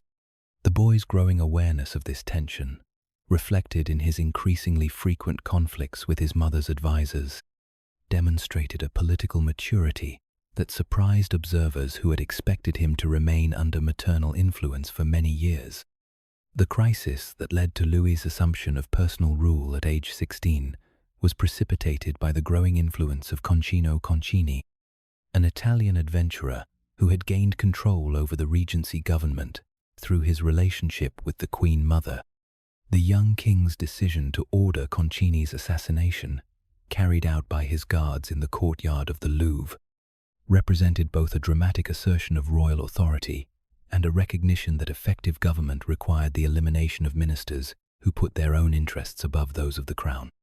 The sight of the teenage king, suddenly transformed from a ceremonial figurehead into an active ruler, provided a powerful demonstration of the unpredictable nature of royal power. The young king's partnership with Cardinal Richelieu, which began tentatively in the early 1620s, represented the most successful collaboration between a French monarch and his chief minister in the history of the Bourbon dynasty. The cardinal's understanding of the young king's character, particularly his desire to be seen as a strong ruler who could restore French power in Europe, made him an ideal advisor for a monarch who was still learning the complex art of statecraft. Their relationship, which combined personal affection with political calculation, would produce some of the most significant achievements of the 17th century. The king's marriage to Anne of Austria, arranged to seal the reconciliation between France and Spain, was celebrated with ceremonies that could not disguise the personal unhappiness that would characterize much of his married life. The wedding, conducted in Bordeaux with representatives of the major European powers in attendance, marked the beginning of a relationship that was politically necessary but personally sterile. The young king's struggles with a wife who was widely considered to be working for Spanish interests reflected the broader challenges of maintaining personal relationships in a world where political considerations always took precedence over private feelings. The siege of La Rochelle, which became the defining military campaign of Louis's early reign, demonstrated both his personal courage and his commitment to the centralizing policies that would transform France into the most powerful nation in Europe. The sight of the young king, now in his 20s, personally directing the construction of the dike that would starve the Huguenot stronghold into submission, provided a powerful symbol of royal determination and the willingness to use whatever means were necessary to achieve political objectives. The victory at La Rochelle, which effectively ended the Huguenot rebellion, established Louis as a military leader who could be taken seriously by his European contemporaries. The king's relationship with his younger brother, Gaston d'Orléans, was marked by a series of conspiracies and reconciliations that reflected the ongoing challenges facing the French monarchy. The sight of the two brothers, both handsome and intelligent, alternately embracing and plotting against each other, provided a dramatic illustration of the way that personal relationships were inevitably complicated by political considerations. The young king's ability to forgive his brother's repeated betrayals, while never fully trusting him, demonstrated a political maturity that had been hard-won through years of navigating the treacherous waters of court intrigue. The king's death, at age 41, after a reign of 33 years, marked the end of a period that had seen France emerge as the dominant power in Europe. His funeral, conducted with all the ceremony that French tradition demanded, was attended by representatives of the European powers who had learned to respect the kingdom that had been transformed during his reign. The young king, who had inherited a throne threatened by civil war and foreign invasion, had grown into a monarch whose armies dominated European battlefields and whose diplomats shaped the balance of power from Madrid to Vienna.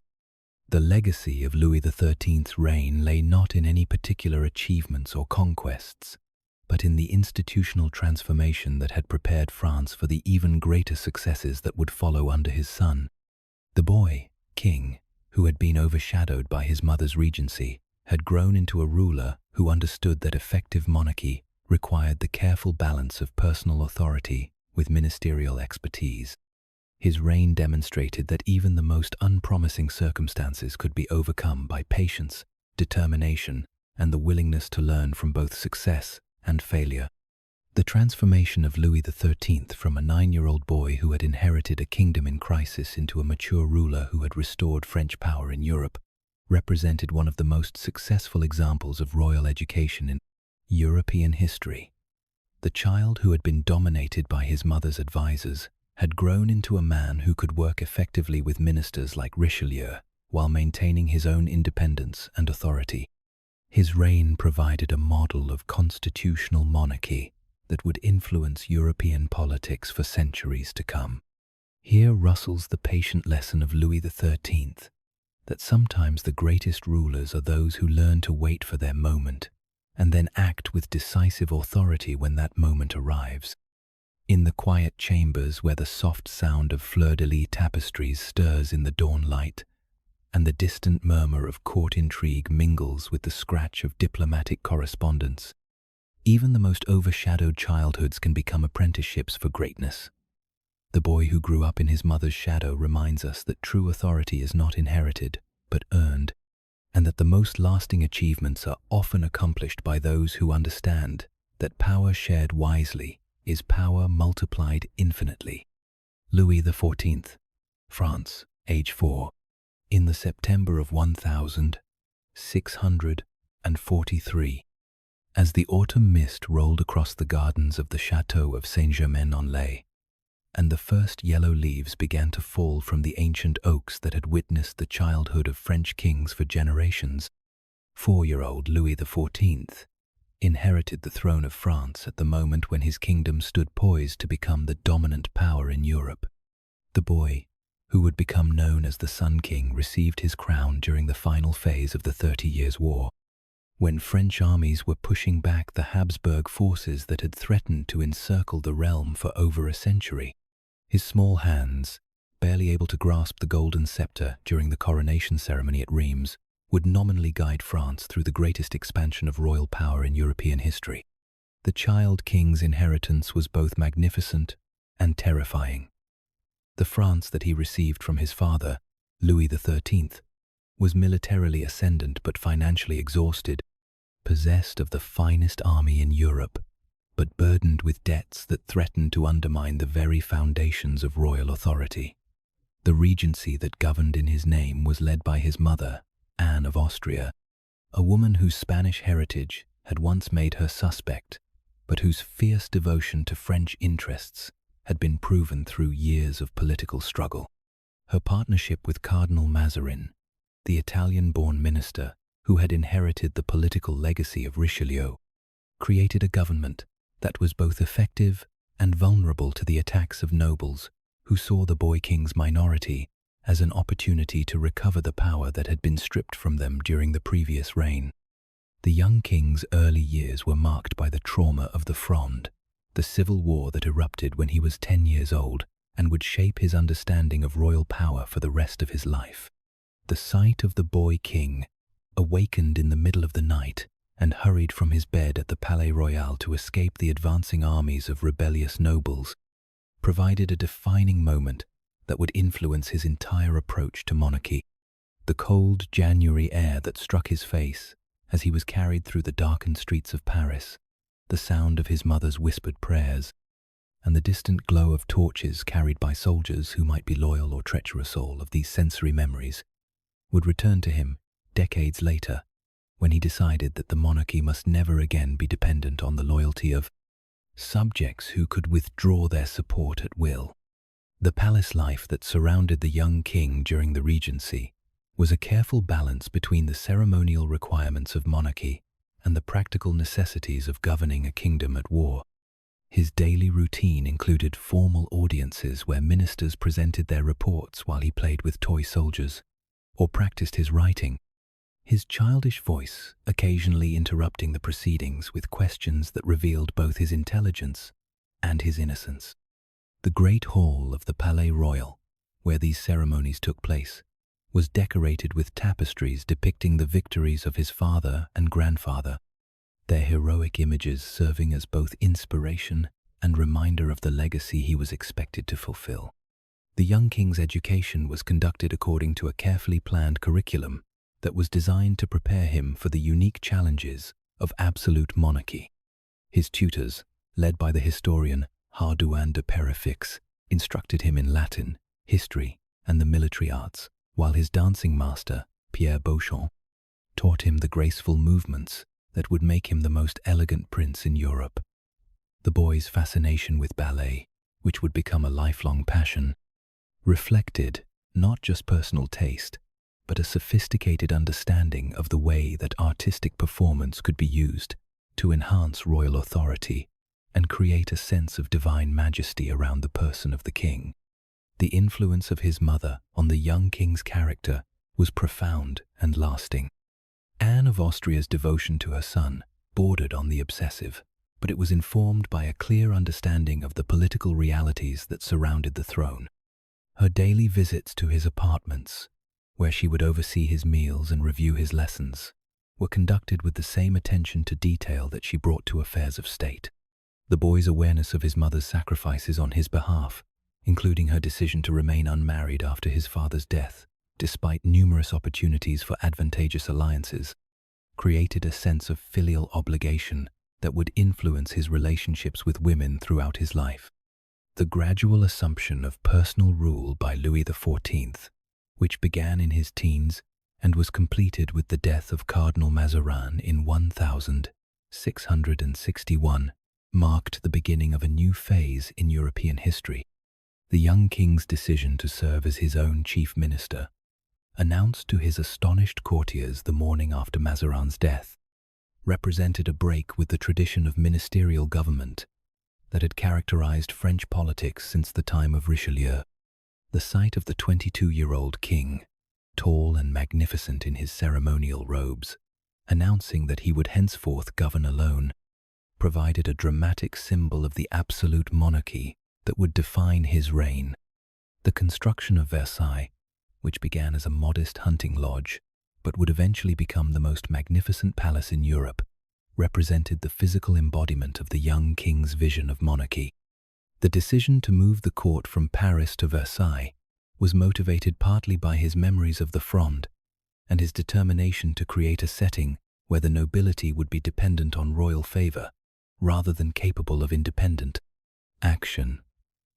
The palace's design, with its grand galleries and elaborate apartments, was intended to overwhelm visitors with a sense of royal majesty that would make resistance to royal authority seem not just politically impossible, but aesthetically inappropriate. The young king's marriage to Maria Theresa of Spain, arranged to seal the peace between France and Spain, was celebrated with ceremonies that demonstrated both the diplomatic importance of the alliance and the personal cost of royal duty. The wedding, conducted at Saint-Jean-de-Luz, with representatives of the major European powers in attendance, marked the beginning of a relationship that was politically successful but personally unsatisfying. The king's struggles with a wife who was widely considered to be intellectually limited and culturally backward reflected the broader challenges of maintaining personal relationships in a world where political considerations always took precedence over private feelings. The king's assumption of personal rule coincided with a period of unprecedented French expansion in Europe, as the armies that had been built up during the Regency were directed toward the conquest of territories that would establish France as the dominant power on the continent.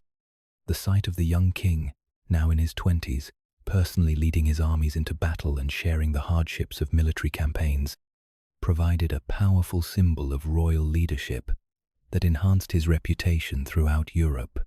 His victories in the Low Countries and along the Rhine established him as a military commander who could be taken seriously by his European contemporaries.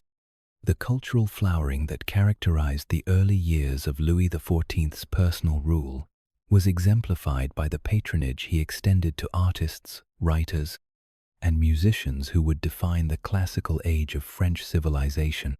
The young king's court became a magnet for creative talent from across Europe, with figures like Molière, Racine, and Lully creating works that would influence European culture for centuries. The king's personal involvement in these cultural activities, including his participation in the ballets that were performed at Versailles, demonstrated his understanding that royal authority could be enhanced through artistic excellence as well as military victory. The development of the court culture that would make Versailles the envy of Europe was closely connected to the king's memories of his childhood during the Fronde. The elaborate etiquette that governed every aspect of court life, from the morning lever to the evening coucher, was designed to transform the great nobles of France from potential rebels into ornamental courtiers whose primary concern was securing royal favor. The young king's personal participation in these ceremonies, which required him to perform the most mundane activities of daily life as if they were sacred rituals, reflected his understanding that monarchy was as much about theatrical performance as it was about political authority. The transformation of Louis XIV from a frightened child fleeing through the streets of Paris into the most powerful monarch in Europe represented both a personal triumph and a revolution in the nature of royal government. The boy who had been traumatized by the experience of civil war had grown into a man who understood that effective monarchy required not just the ability to command obedience, but the wisdom to make resistance seem impossible. His reign would establish the template for absolute monarchy that would be copied by rulers across Europe and would endure until the revolutionary upheavals of the late 18th century. Here whispers the magnificent lesson of Louis XIV, that sometimes the greatest power grows from the deepest fear, and that the most lasting authority is built on the foundation of childhood trauma, transformed into adult wisdom. In the quiet chambers where fountains murmur through moonlit gardens and the rustle of silk gowns mingles with the distant sound of orchestral music, even the most frightened children can discover that their greatest weakness can become their greatest strength. The boy who fled in terror from rebellious nobles grew into the man who would make rebellion impossible, proving that the most effective rulers are sometimes those who understand power precisely because they have experienced powerlessness. Louis XV, France, age 5. In the bitter February of 1715, as the coldest winter in living memory gripped the palace of Versailles, and the great fountains stood frozen in their basins like crystal sculptures, 5-year-old Louis XV inherited the throne of France at the moment when the glory of his great-grandfather's reign was beginning to fade into the harsh realities of financial crisis and military exhaustion. The child who would become known as Louis the Beloved received his crown after a series of deaths that had swept through the royal family like a plague, carrying away his grandfather his father, and his elder brother in the space of a few years. The boy's accession to the throne, which transformed him from a relatively obscure duke into the most powerful monarch in Europe, came at a time when France was desperate for the stability that only a long and successful reign could provide. The circumstances of the young king's inheritance were both tragic and miraculous. The series of deaths that had brought him to the throne had been so sudden and so comprehensive that contemporary observers saw the hand of divine providence in his survival. The smallpox epidemic that had claimed his parents and siblings had spared the young duke, though it had left him with a profound awareness of the fragility of life and the unpredictability of fate. His coronation at Rheims Cathedral, conducted with all the ancient ceremony that had sanctified French kings since the time of Clovis, was attended by courtiers who understood that they were witnessing both an end and a beginning, the conclusion of one of the most glorious reigns in European history, and the commencement of what they hoped would be an equally successful era. The regency that governed France during Louis's minority was led by his great-uncle, the Duke of Orléans, a man whose intelligence and political skill were complicated by personal habits that scandalized even the relatively permissive society of 18th century France. The regent's apartments in the Palais Royal, where he conducted the business of government, were notorious for their libertine atmosphere and their embrace of the philosophical ideas that were beginning to challenge traditional religious and political authority. The contrast between the regent's sophisticated skepticism and the young king's innocent piety created a tension that would influence the entire character of the regency period. The young king's daily routine was conducted according to the elaborate etiquette that had been established during the reign of Louis XIV, though the ceremonies were necessarily modified to accommodate his youth and the changed circumstances of the realm. His morning lever, which had been one of the most important rituals of the previous reign, was transformed into a more informal affair that reflected both the regent's casual approach to court ceremonial and the practical difficulties of maintaining the full panoply of royal ceremony around a child who was more interested in playing with his toys than in receiving the homage of his subjects. The sight of the young king, dressed in miniature versions of the elaborate court dress that had made Versailles famous, presiding over ceremonies that he was too young to understand, provided a poignant reminder of the gap between the theory and practice of absolute monarchy. The political challenges that faced the regency were exemplified by the financial crisis that had been building throughout the final years of Louis XIV's reign. The enormous debts that had been accumulated during decades of warfare, combined with the economic disruption caused by the War of Spanish Succession, had brought the French monarchy to the brink of bankruptcy.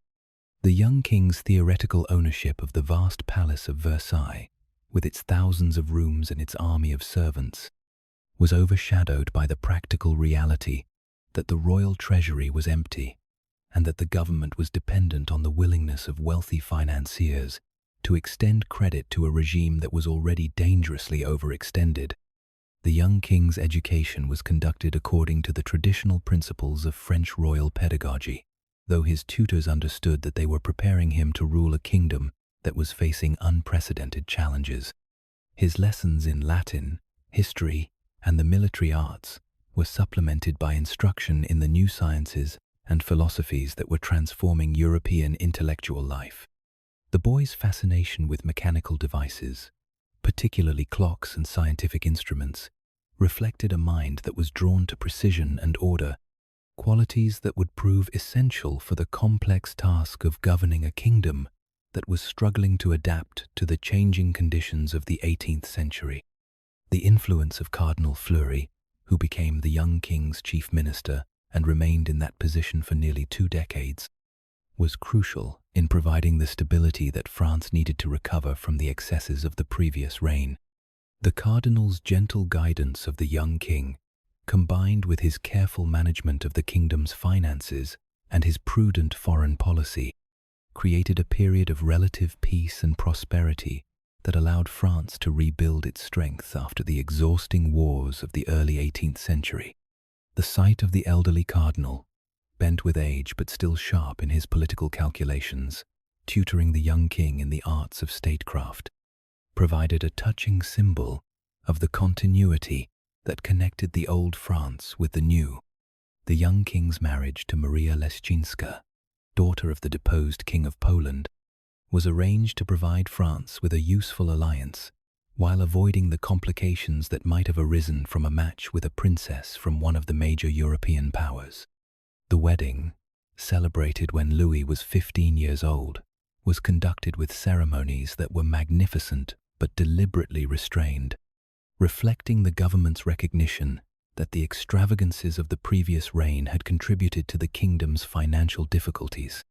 The young queen's intelligence and piety provided a stabilizing influence on the king's character, though her inability to match his intellectual curiosity would eventually create tensions that would complicate their relationship.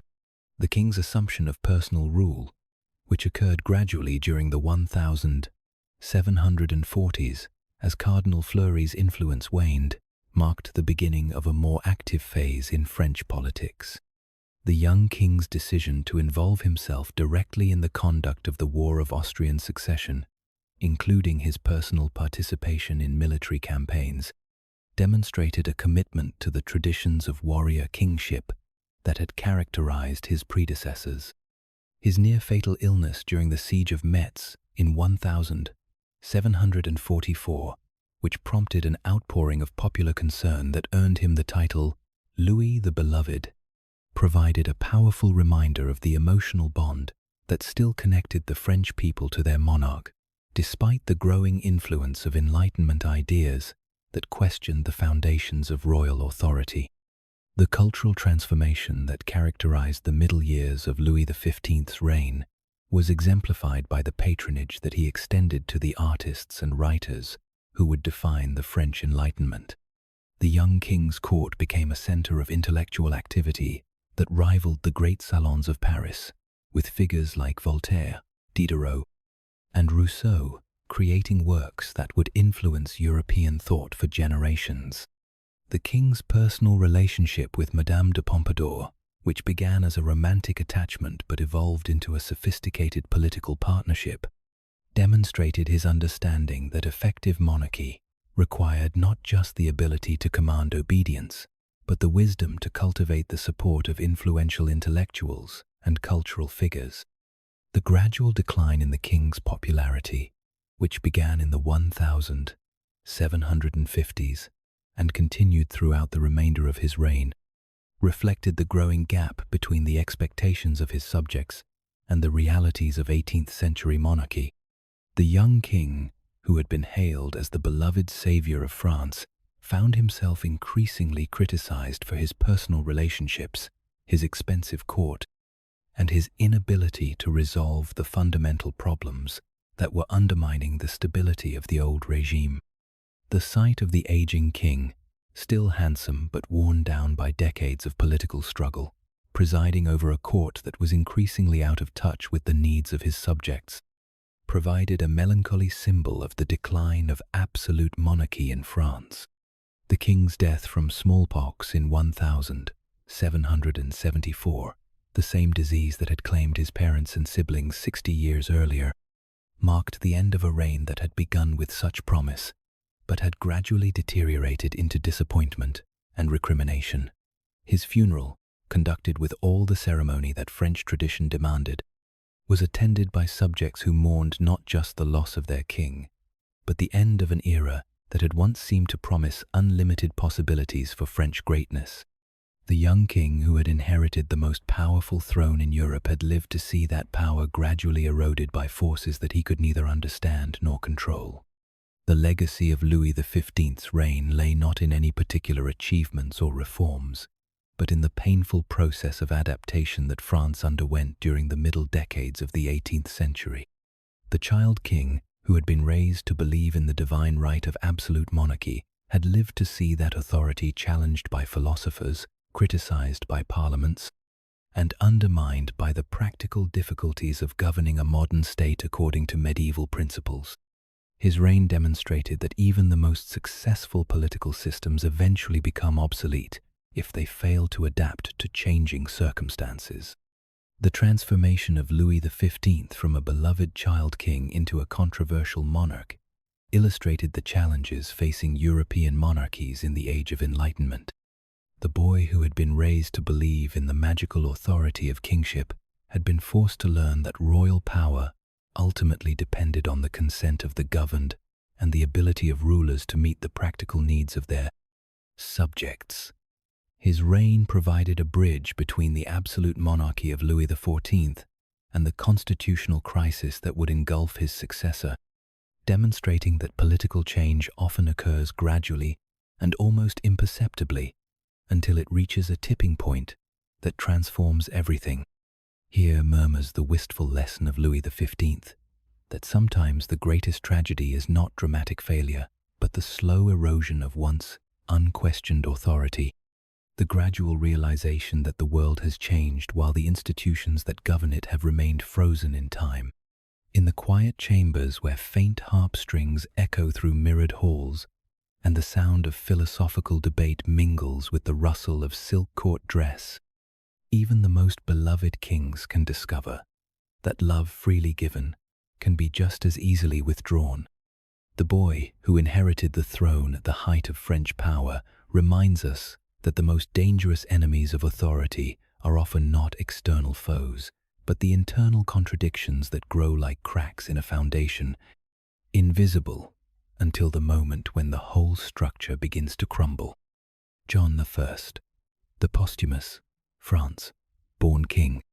In the November chill of 1316, as the last leaves fell from the plane trees surrounding the Abbey of Saint-Denis and the sound of funeral bells echoed across the French countryside, the shortest reign in the history of the French monarchy began and ended in the space of 5 days.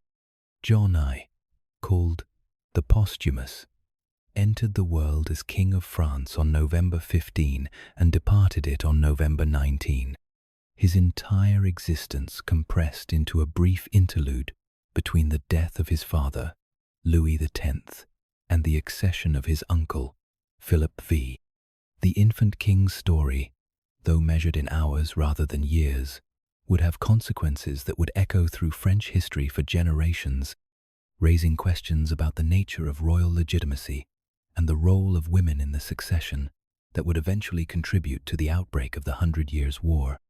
The circumstances of John's birth were both miraculous and tragic. His mother, Clemence of Hungary, had been widowed just months after her marriage to Louis X, leaving her to face the final months of her pregnancy alone, while the great nobles of France maneuvered for position in the succession crisis that would follow her child's birth.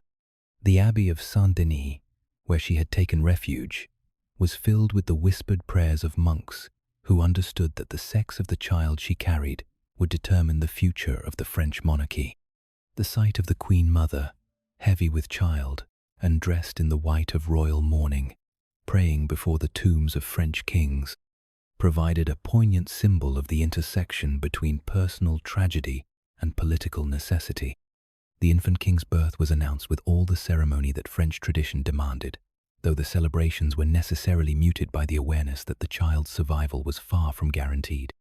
The palace physicians, summoned from across the kingdom to attend the birth, recognized immediately that the infant was weak and unlikely to survive more than a few days. The baptism, conducted with desperate haste in the abbey church, was performed by the Archbishop of Reims with water that had been blessed according to the ancient rituals that had sanctified French kings since the time of Clovis.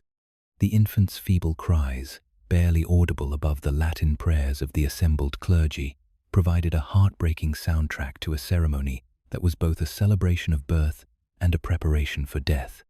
The political implications of John's birth were immediately apparent to the courtiers who had gathered at Saint-Denis to witness the event. The infant king's existence, however brief, served to exclude his half-sister Joan from the succession, at least temporarily, and to provide the kingdom with a legitimate male heir who could continue the direct line of the Capetian dynasty.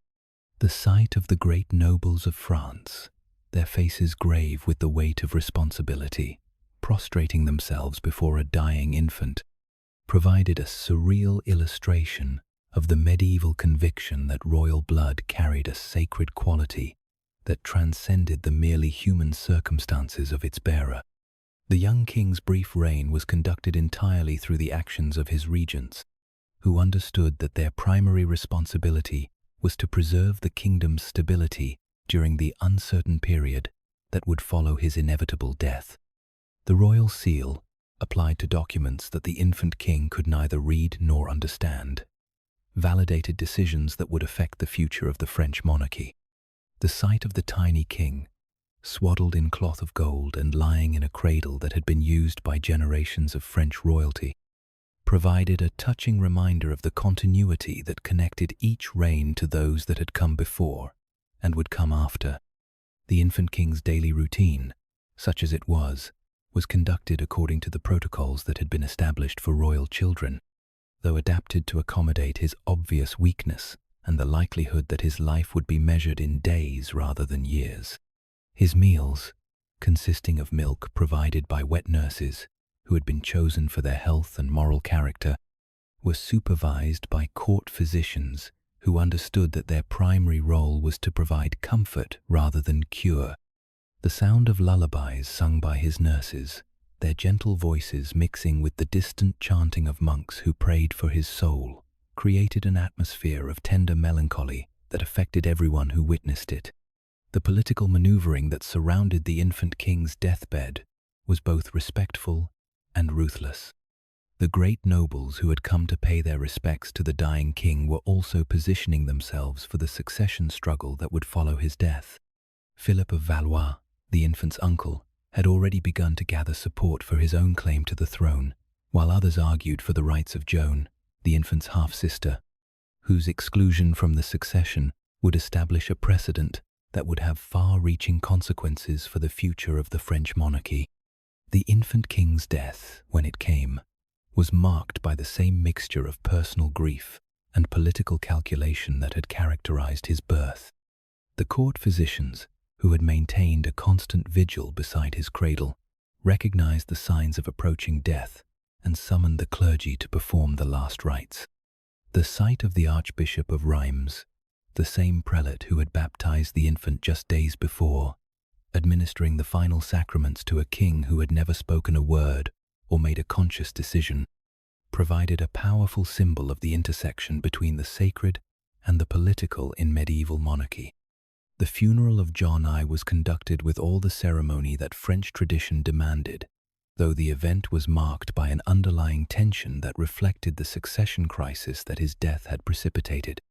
The tiny coffin, carried by 8 great nobles of France, was followed by a procession that included representatives of every major family in the kingdom. The sight of the infant king's mother, Clemence of Hungary, following the coffin of her son, while already knowing that she would never rule as Queen Mother, provided a heartbreaking illustration of the way that personal tragedy and political necessity were inextricably intertwined in the world of medieval monarchy. The succession of Philip V, which was accomplished with remarkable speed after John's death, was justified by the claim that the Salic law, which excluded women from the French throne, also excluded those who inherited through the female line. The infant king's brief reign thus became a crucial precedent in the development of French constitutional law, though the implications of this precedent would not become fully apparent until the outbreak of the 100 Years' War 2 decades later. The child who had reigned for 5 days had inadvertently established a principle that would shape European politics for centuries.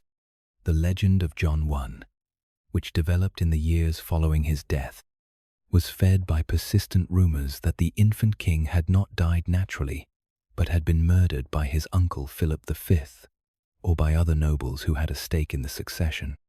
The story of the exchanged baby, which claimed that a healthy infant had been substituted for the dying king and spirited away to safety, became a popular theme in French folklore and literature.